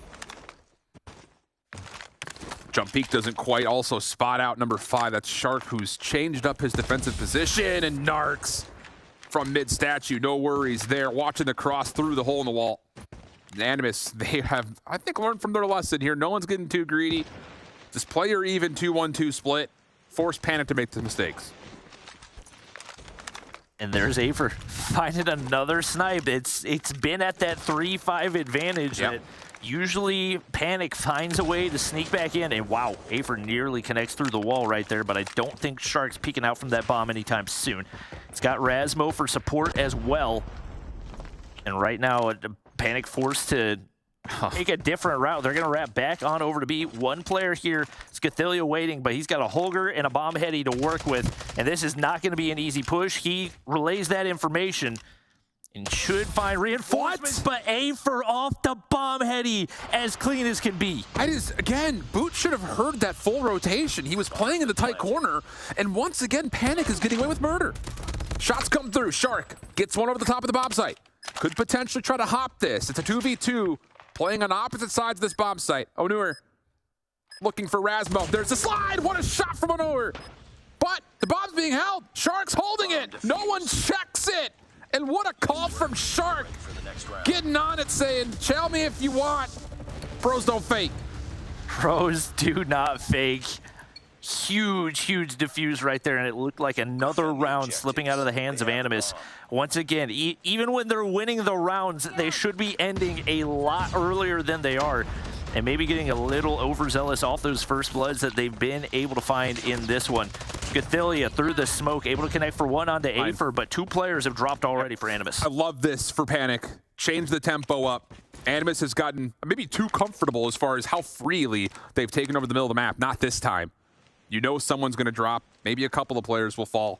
But Panic, they make the call. It works out for him. And now Yaya's got a very early plant. First time we'll see Animus try to play retake. And they've got 2 scopes with Quathilla on an AR. And Yaya is just not moving. And, oh, even his toes are being covered by the pallets. It's a question of how patient can he be, and the answer is as patient as he needs to be. Takes one down, does get traded by Gathilia right here. The round's not over, but Animus have to work quickly, and clearing out that backside's not going to be easy. Gotta think they're not gonna make that same mistake again, but Narcs finds a way to make him pay. Bison fires back, but the defuse goes through. Gathilia, back-to-back rounds. Animus find a way to take the Ninja Defuse. Brother, are you kidding me? Holy mind games. Defend the objective. Wow. This guy's got cojones. He does? 6. And that's the thing about this. Like, your post plant cannot just be through garage. You have to try to work through mid. So a small misstep for Panic again. It's been in the late stages of these rounds. Boot, oh, he's looking for more here. He can't afford to go here. You have to go 1 for 2. Sees the shadow nearby, steps away for a moment. Quathilla nearby, and Boot, oh, doesn't even get the first. Not great news here. Quathilla, the last one left. He gets traded out. And now it's just down to Rasmo with a sniper rifle and the GS to try to rotate over. Both teams trying to see who can waste more first bloods. IQ, get the bomb down again. Rasmo, well, okay, I was going to say maybe too much trigger discipline. Bison makes it pay, but the barrel did get spotted around the corner, and he was one no-scope away from a big mistake. Panic do keep things close right here, and you can tell this is one that, assuming IQ feels as good on the defense as they do the offense, has got to be looking like it's going down to the wire. I think so. Different setup this time. Full heavy stack for Panic offensively, focused on this mid-cross with eyes towards A. Rasmo trying to snipe through Graveyard. He's going to be late to this angle. Shark playing an off angle up close and personal on the shops in front of the site. Oh, and a hit marker from Narcs. And all of a sudden, Panic, they know for a fact that Narcs is sniping through statue. Do they have an answer for it this time, though? Ooh, and that wallbang was dangerously close. Not quite going to connect. Bison's going to be able to take down Rasmo, and just like that, man advantage for IQ. Have not been able to capitalize for the most part so far, but Yaya sneaks through. Looked like he had the angle, but Shark plays the heady better, and that's 2 in a row for Animus. That's the bomb down 2. Tough scenes now for Panic. Since you have to play this as a 3v4 TDM because the objective is kind of out of the question right now. Not a gunfight that A4 wants, but one that Slayer chooses to try to take. Does not connect, and it looks like Animus will be good for a 4-2 half. A4 1v4, and he is stuck. Not just up a creek, we'll say up the Mississippi without a paddle or a boat. That was a life jacket. That felt a little over-aggressive out of Slayer. Maybe getting a little impatient with the kills not coming through so far, but this is just not a team that you can afford to not play smart against, to not play fundamentally sound. Animus will make you pay, and even though the Search and Destroy has not looked like their best game mode, they look very comfortable here in the Slum Search. Yeah. And flipping over to the offensive side, we'll see if that continues. Small things in a number of those first 6 rounds, but like you mentioned, we swapped the sides. Rasmo, first blood. Animus looking to make their way through smoke, right on in towards mid. It is wide open. I mean, hello? What? Panic doesn't even make their way through trash. They just give up the middle of the map for free? This better be the most exquisite retake I've ever seen on Slum Search and Destroy coming up. They just look terrified. I don't. They're not peeking anything. They have no map control, and like you said, the retake's got to be perfect. Bison misses the no-scope, and he just looks lost. 2 players remain right here, Slayer and Owner, trying to make something, but Gathilia sneaks right on up to the bomb site, does get traded out, but Shark is there, and a clean round for Animus as they look to be gaining momentum and wanting to end this one early. Yeah, that's a tough opening defensive look right there for Panic. Double scope set up, but none of them get in towards Fountain. Nades didn't even look like they really stopped the choke point pushes at all.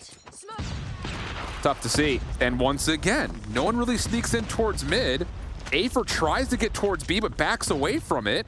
And once again, full map control is given to Animus. First blood good though for Bison, through mid, Yaya, double chow, but he's got good support and the trades come through. Animus maybe trying to bite off more than they could chew. Well, Gathilia, whoa, he was like a millisecond away. I thought the bomb went down over on A for sure, but he's gonna go ahead, pick it back up, and now hoping to get somebody to overchow, but Anure's gonna be able to take down Shark, does get traded out. It would be a 1v4 for Gathilia if he can make it happen. Spot Slayer around the corner, but the hit marker connects, and that should be enough as Slayer re-peaks right there. And at least a little bit of breathing room, a little bit of a weight off your shoulders for Panic. And that's just one of those rounds that Animus are going to look back on and say, what the heck were we doing? We had everything. We had a free plant. We had full map control. Why are we pushing into trash like that? Mistakes. If they don't realize it's a mistake, I think we just told them it was a mistake, so they need to look at it. You can send the coaching bill in the mail. This time Panic going to get Yaya forward, but he is tagged up by nades and will be pressured. Still gets one. Not the worst news in the world considering the circumstances, but once again, Panic have no way to contest this bomb plant. Good patience by Narcs. He takes down Bison on the leak through right there. Just like that, Animus back to the man advantage. Bomb goes down quickly. Player's going to go ahead back up right here. One likely going to hop back toward garage. No, they're going to play nice and up close. Yeah. And with the way they've been playing, not a bad move, but Slayer makes Rasmo pay right there. And with that, maybe a little bit more passive approaches. Narcs is going to back up from that blue building. And right now, another kill comes through. And Panic with an opportunity to make this retake happen. Boot only gets one. Down to Guathilla for the 1v2. Gets the first. That was real weak. Owner, doesn't quite catch him on the rotation. Time becoming an issue. 8 seconds. He's got to hop this sooner rather than later. Guathilla's just throwing shoulders. Gets a lot of one taken off, but he will have the benefit of making his play on. There's not enough time to hit back onto the defuse. And, well, Guathilla will also sacrifice himself in the name of body shots. I don't know if that's the spot where you shoot bodies when you're down 6-3, you're down 1-0 in the series. I hope for your sake it pays off, but that was, I don't know. I usually think of that as an assertion of dominance, and they have not looked dominant at all in this one. Ooh, how about this? 5-man very early hit. Oh my goodness, are you kidding me? Shark is already through A. Unreal. I mean, what? And I think this right here is just the recency of this Panic roster not having the playbook figured out quite yet, because that is just getting away with murder. Yaya does get behind this. Hold on a second. Is he a sneaky ninja? No, he's not.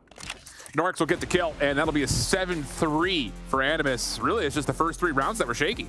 Yeah, it seemed like it was going to be a lot closer than it actually was, but I think once Animus got the momentum, I mean, like we talked about in the past, they're a very aggressive team. So when the aggression works out in their favor in the search and destroy, they capitalize in a big way. It's a question of if they're going against a team that knows how to make them pay, that's where things start to backfire. So anytime that you can make that happen, they did it, especially once they got on the offense, and there was really no counter out of that Panic squad. Like you said, the recency of the team, some recent roster changes, maybe causing some difficulty in that, but it was most certainly the Animus show in the second half of that one. Oh, 100%. And outside of the couple of miscues that Animus had in the first 3 rounds, you could have maybe labeled the vast majority of their round wins were very, very convincing. But the thing is, for Panic, as the more recent team, it's easier for us to say where the mistakes were made. You did force a lot of uncomfortable situations to Animus, so at least there's that going for you from the offensive side in particular. Yeah, they need to look at their post point setup, especially when they successfully get the bomb down at B. You can't let someone sneak a defuse on you twice. Yeah, that's just inexcusable. But defensively, to not even have a default setup ready to go, that raises a lot of concerns. Like, not just question marks, those are exclamation points like, you know, like Metal Gear Solid, like alert systems, like what's happening? How do we not have anything figured out yet? Yeah, and especially to have like non-existent mid-map, like nobody's even trying to push up. It's not that you're like pushing up and they're making you pay. You just don't even make an attempt. Like at that point, it feels like you've already given up the round in a big way. I agree. So with that, Animus find themselves very comfortably up 2-0 with the control now coming up. That's going to be played on Standoff, which obviously is a map that we all love dearly. But control plays very differently than what we normally saw it on last year, which of course was Hardpoint, Search, and Destroy. So for Animus, you have some breathing room. You already took down Summit. We already talked about their success that they've had there before. They looked comfortable on it. There was a team diff there, even though the kill speed was pretty tight between both squads. This is not one of those maps, though. They need to find a way to really assert dominance if they want to make a claim for an early possible favorite to kind of, you know, nix what happened to them during the qualifiers and become a major threat in Europe again. Yeah, no question. They've got the slaying power, but having Slayers in and of itself is not going to get you wins, especially at this level of competition. So they've definitely got to improve on the team plays that they're making. Hopefully they can do that here. It looks like, unfortunately for them, they are going to be on offense to start as well, which is going to be another strike against them, as Standoff traditionally for Control has been a very defensive-sided map. Animus getting pushed up early on right here, and a big task for Panic to try to break through and get some early time on this objective. Oh, Slayer misses the first, hits the second, a little more difficultly. Third goes down. Okay, how about this? There is Narcs, who has pushed all the way through Grandma's. Oh my, okay, finally Afer does tally the kill. But he's killed off more than enough time for the defense to get back into position after the heroics started to come through for Slayer. And we have an early 24 playing 24, but Panic have had no success towards either zone yet. Yep. Another spawn trap. The kills only get you so far. You need some map control, and they have not been able to log in any of that. Yaya trying to sniff out one. Shark is going to try to find trades off the deaths of Narcs, but not a whole lot of kills right now for Panic, and Guathilla is just going to make life miserable for them as long as he's on that tank heady. Yaya looking to push out, but that went lopsided real quick, as now only 20 seconds remaining, and Zero takes the progression. Yeah, Panic's composure's out the window right now. Everyone's taking solo chals out of spawn. Wait. You have to wait for all of you guys to be up. You have to hit something together as well. There's just no way you trade out in time. 7 seconds on the clock. No one even close to a zone at the moment. And that will hold as the case as, nope, Yaya goes back into Cafe instead of trying to get over towards A. So the kills start to get tighter by the end, but once again, objective is the difference. Animus very comfortable. Doesn't even let Panic even touch the zone, I think, once. No, and honestly, I don't hate that play out of Panic to just back up, licking your wounds, because you don't want to try to feed score streaks and operators over the opposition as well. They're going to see what they can do here on the defensive side. Slayer finds the opening once again. And he was looking solid off the start, but didn't maintain. And you're going to let Narcs all the way through. He's just running up the middle of the map. Nobody takes him down right there. And that is free access to this B zone that they've already got at least one ticket progression on. You do have Cafe control, though, for Panic, so your threat towards A should not be all that significant. And the Bison will get to work clearing off the B zone. No worries. It was by himself. Okay, so small moment of pressure there. But Panic, they put together the response needed. And they actually have Animus kind of pinned out at the moment. Key 1v1s coming up for both sides here, as Animus will get out of spawn and look for some mid-map control, but Owner, well done. Takes down Rasmo, keeps mid-street to the name of Panic defensively, and yeah, kills continue to come through because of it. Shark got a little bit lost in the sauce right there. Fortunately for Animus, Narcs pushing up, trying to apply some spawn control once again. If you're Panic, you have got to get him cleared out. He's gonna find one.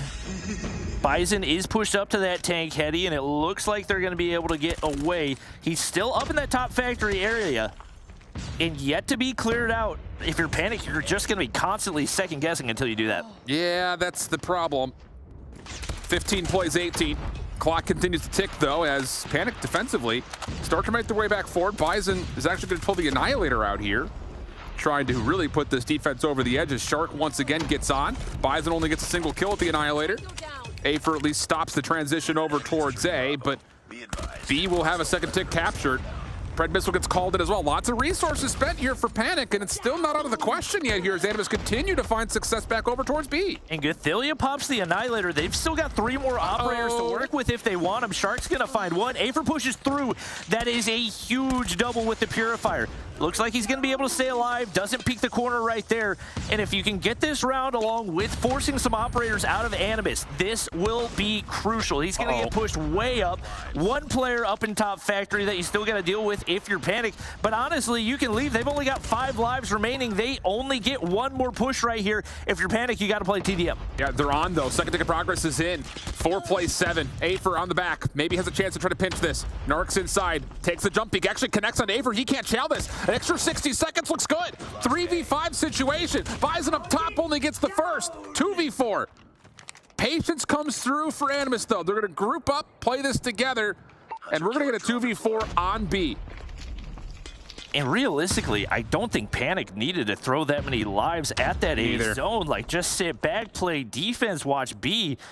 But now it's down to a 2v2. I think there was a hunter-killer, but I don't think there was any value out of it. So now Narc's going to look to push out the back side. I think he's hoping that he has a smoke, but he doesn't, and he's able to slip through. Bison doesn't hit a shot right there. He repeats. You know he's in the building. They give away a life, and now down into the 3v2. Hunter killer drone also learned. Narcs will toss it over back factory. Pinch on the way. Afer takes a big first gunfight. And now they can play this one together. Narcs by himself. Does have a Purifier. He goes for it! Oh, but he doesn't burn down Yaya. It's a bold call. Doesn't work out.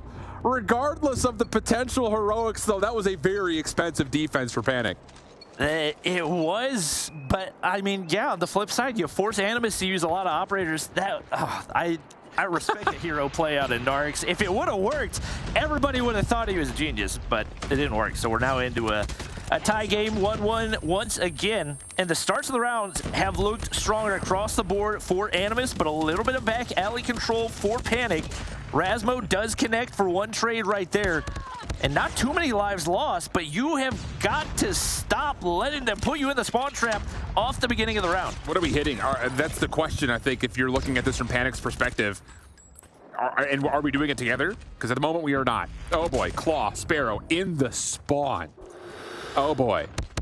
Rasmo gets caught. A couple of kills for Panic, allow them an exit, kind of. Oh, never mind. Just never mind. Never mind at all. Shark, still more. Oh goodness, takes himself out of the picture. The only one trading Shark is Shark. Goodness. Oh my gosh, he's having himself a day right now. I'll say. Panic is just not. They've looked lost on offense. Even when they found those opening kills, there's always somebody sneaking through for Animus. And once that spawn trap pressure is applied, it just seems like they panic and can't find a way out. Like you said, so many solo chows and they get picked apart here. There's going to be a lot of utility that should be close to charging up for Animus, as it is 19-1 on the life count. Here's the thing, Panic. Just play for Grandma control. First and foremost, like all these attacks have been, we're going back alley through gas, or we're going all the way up towards the A bomb site.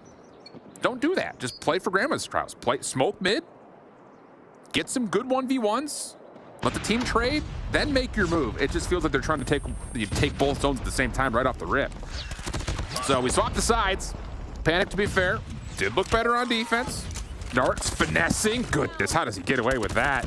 Oh, goodness, how does he get away with that? Panic, able to at least put together a response, but once more, it's with Will on the zone to stop the clock early. It is kind of hard to believe that's an SMG. I know, right? That thing has a lot of range, my gosh.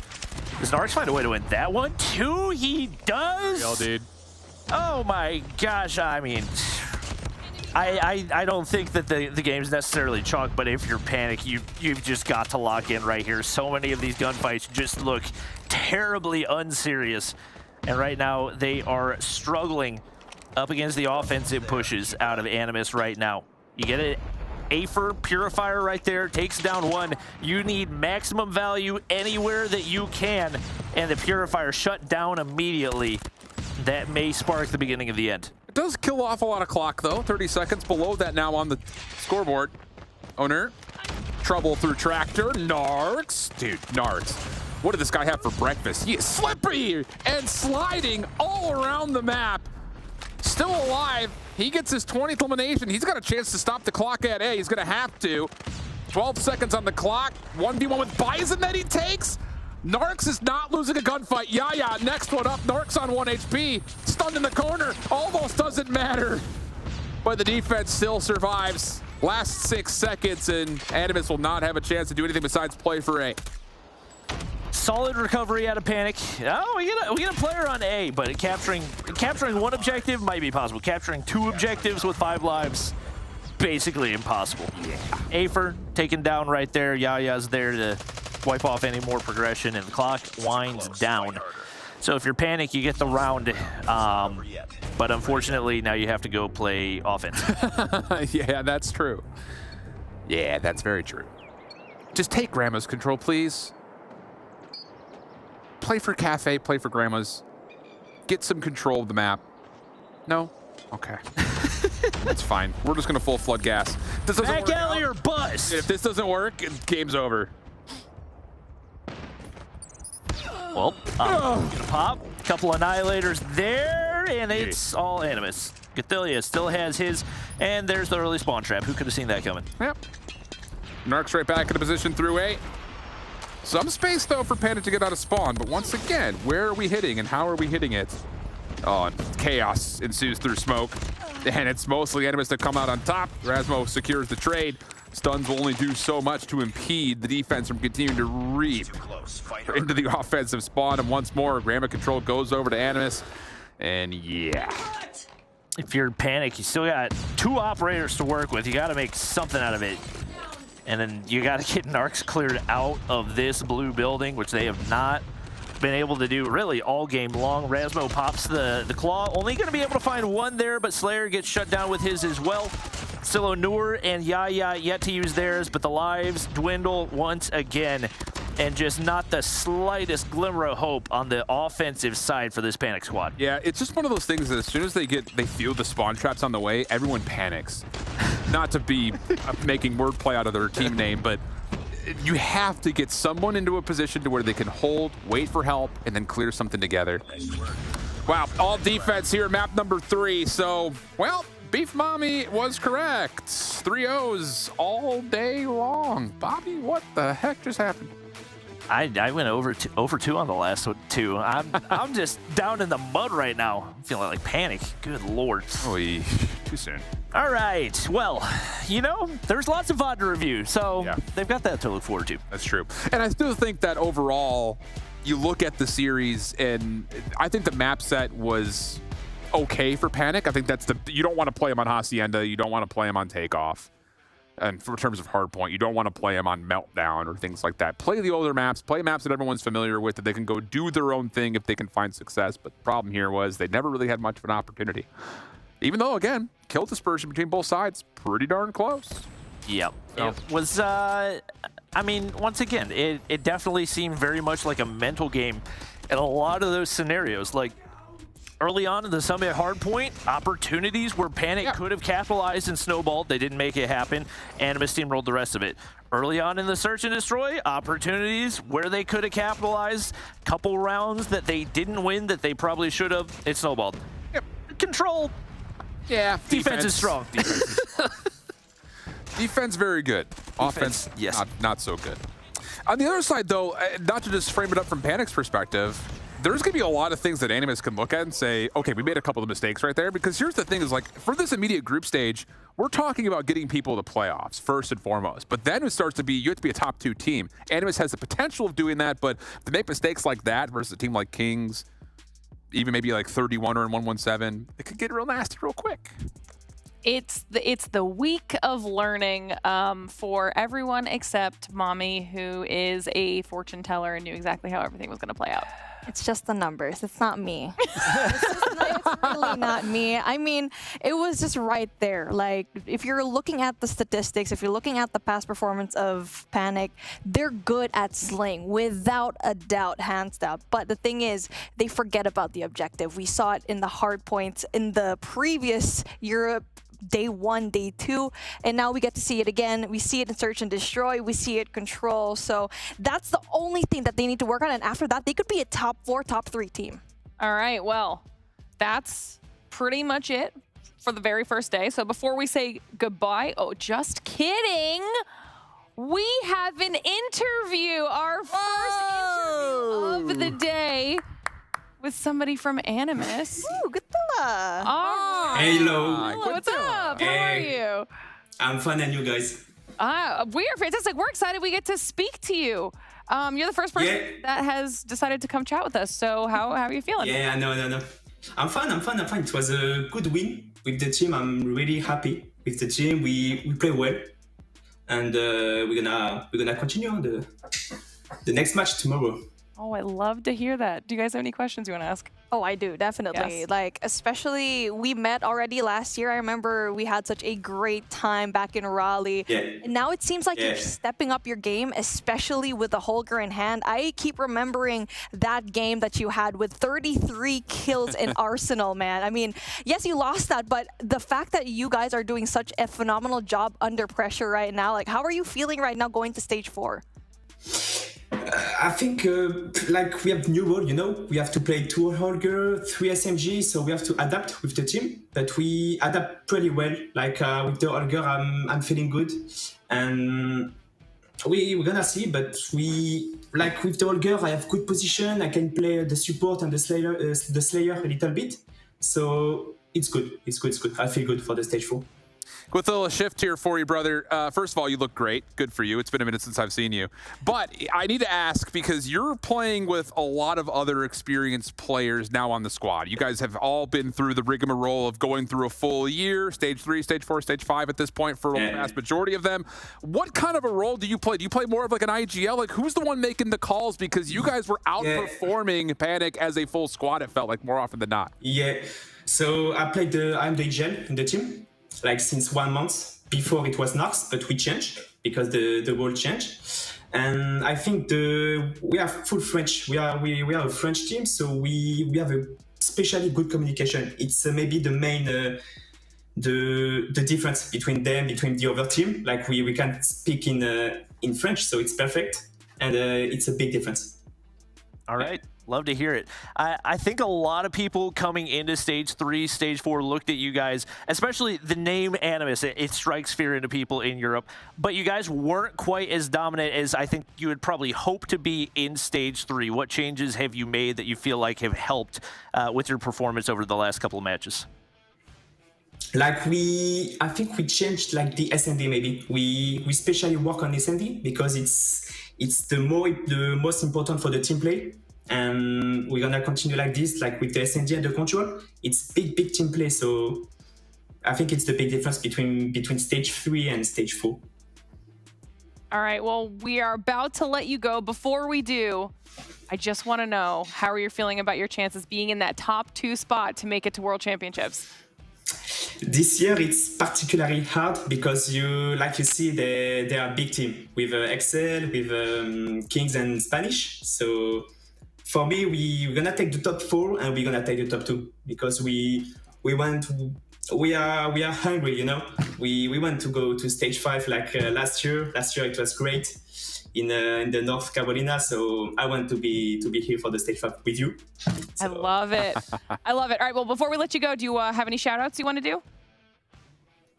GG to my teammate, huh?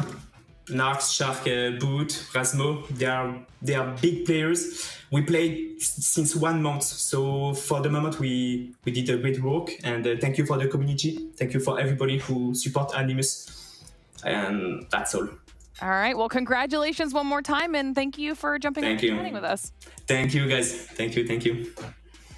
Okay, I love that. I love him. I love that. I love him. I finally got to talk to a player. I'm so excited. Listen, if any of you are watching and you've already played for today, come on here and talk to us, okay? Because that was a fantastic interview. Yeah.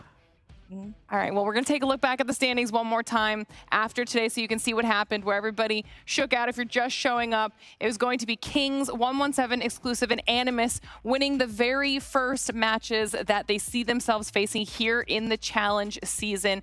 Obviously, these things will start to change the more matches we get in the books. Don't forget, it is that round-robin format, so they'll have a second opportunity to see each other again in this season, and we'll see if they're able to make any changes and adapt to that. We'll also take a look at the schedule for tomorrow. Speaking of those next matches, so you guys know who's playing, we're going to be kicking the day off with Kings versus Exclusive. That'll be a great way to kick off the day. You're excited about that one, Shiv. I'm very excited about that one. I think the thing is, Bobby had said this when they were watching them beat the brakes off of Zidium earlier today, is they did not ever at any moment take the gas pedal down. And that's what you want to see, is they were playing them very seriously. So now you've got to kind of use that as a chance to build momentum against Exclusive. That's a barn burner to start the day. I'm pumped. Yeah, I think we're going to have a really strong performance out of a lot of these teams tomorrow, and it'll give some fresh perspectives up against these different squads, and we'll have to see how it all shakes out at the end of the day. Before we say goodbye to everybody, any final thoughts that you want to say? Ooh, I'm excited for day number 2 because we get to see, for me, I'm looking forward most to Zidium and Panic because obviously you get to see Afer leave Zidium to get into Panic. And so far, I feel like he's a good fit to the puzzle. And I'm excited to see how all of these teams, learning from day number 1, get to just educate themselves in the few hours that they have now till tomorrow. And the faster that they adapt, the more points that they get into getting into that Stage 5 presence. All right. Stage 4's back, baby. I'm ready to do it. It's going to be a long ride, and we're going to learn a lot about every single one of these players. No one's going to be hiding from the scrutiny that I've got for you. if we get this telestrator working, all you players are going to be under the hot seat. Maybe not. Could be good. Professor Shift. Yeah. I'm so excited about that. So excited about that. Yeah, I love the new Stage 4 format. I think this is what the players have wanted for a really long time, so I'm excited to see what it's going to produce. Hopefully, ultimately, it's going to produce the best Call of Duty Mobile possible, and I think that's what everybody wants at the end of the day. I think that's certainly the direction that we are headed, but that means we're done here. Our challenge season for COD Mobile is officially kicked off with its first 4 matches in the book. And the way things are going, it's going to be an insane month of competition. So make sure that you guys are here for every single moment of it because it's going to be very, very exciting. Obviously, we have to say thank you to Snapdragon Elite Gaming, Samsung Galaxy, and Monster Energy for helping us make this entire thing possible. Don't forget, we've got day 2 tomorrow. More COD Mobile action coming your way. So for now, we'll say thank you for watching. We'll see you tomorrow.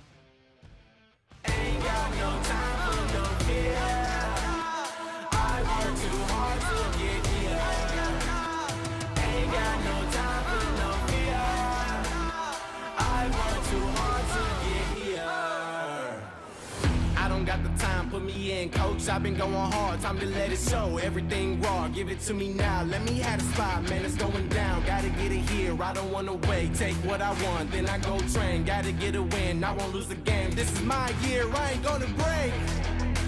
Strap in, cause it's gonna be a long ride. Working on me every single day and night. There comes a time when your worlds will collide. If it's holding you back, push it right to the side. On another level, I will never settle. Mind over matter, get the gold medal. On another level, I will never settle. Mind over matter, get the gold medal. Ain't got no time for no fear. I work too hard to get here. Ain't got no time for no fear. I work too hard to get here. On another level, I will never settle. Mind over matter, get the gold medal. On another level, I will never settle. Mind over matter, get the gold medal. On another level, I will never settle. Mind over matter, get the gold medal. On another level, I will never settle. Mind over matter, get the gold medal.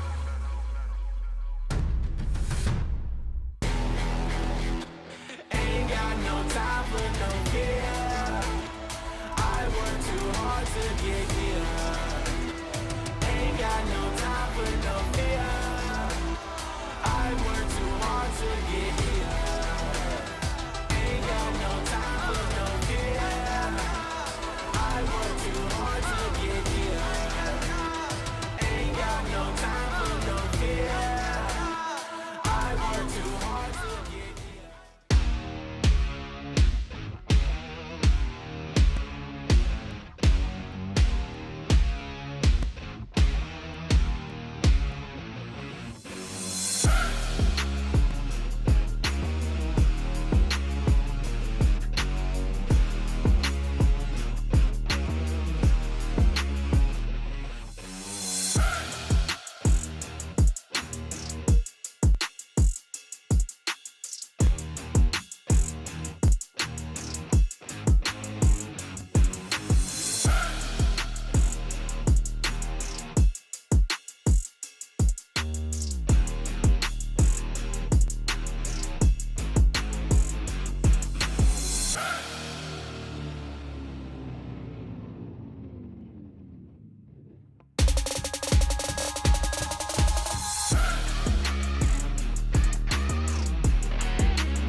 Welcome to the place where dreams come true. Where everything you want can be yours. If and only if you're willing to work for them. You're willing to hurt for them. But most of all, you're willing to be first for them. Ha! Look, I'm going straight to the top. I don't know how I would stop, like it or not. I got some goals that I'm hitting. You hear what I'm spitting? It's hot. Look what I got. Whole lot of passion and pain. The road to success is insane. Stay out my lane, cause I'm on a mission. I'm getting what stands in my way. Yeah, I'm a beast. I wouldn't play with me, baby. The way that I'm training is crazy, and I do it daily. You wanna talk about drive? I got more drive than Mercedes. I've never been lazy. I'm in the room, it's a red alert. You wanna compete? Well, get better first. I got 10 toes in the dirt. Push through the hurt just to show them my worth. I'm the best. Yeah, I'm the best. I never stress. I know what's next. I'm who they test, like we playing chess. But I'm unimpressed, so now let me flex. Ha. Yeah, I'ma work through the struggle and hurt, cause I know my worth, and I gotta be first. Ha. Yeah, I gotta be first. Look, I don't want anyone's sympathy. I understand what it's meant for me. I give my focus and energy. If it's meant to be, then it's meant to be. But mentally, I'm undefeated. They hear that and say I'm conceited. Like there's no reason. Like I don't beat them and come back again just to teach them that when you work under pressure, you reach higher measures. They'll try and bring you down, but you cannot let them, and only get better and focus on cheddar. Eye on the prize and you'll become a legend. Like when I'm in the room, it's a red alert. You wanna compete? Well, get better first. I got 10 toes in the dirt. Push through the hurt just to show them my worth. I'm the best. Yeah, I'm the best. I never stress. I know what's next. I'm who they test, like we playing chess. But I'm unimpressed, so now let me flex. Ha. Yeah, I'ma work through the struggle and hurt, cause I know my worth, and I gotta be first. Ha. Yeah, I gotta be first. They don't know what's gotten into me, how'd I turn pain into energy. Through all the struggle and hurt, remember my worth, and that's why I gotta be first.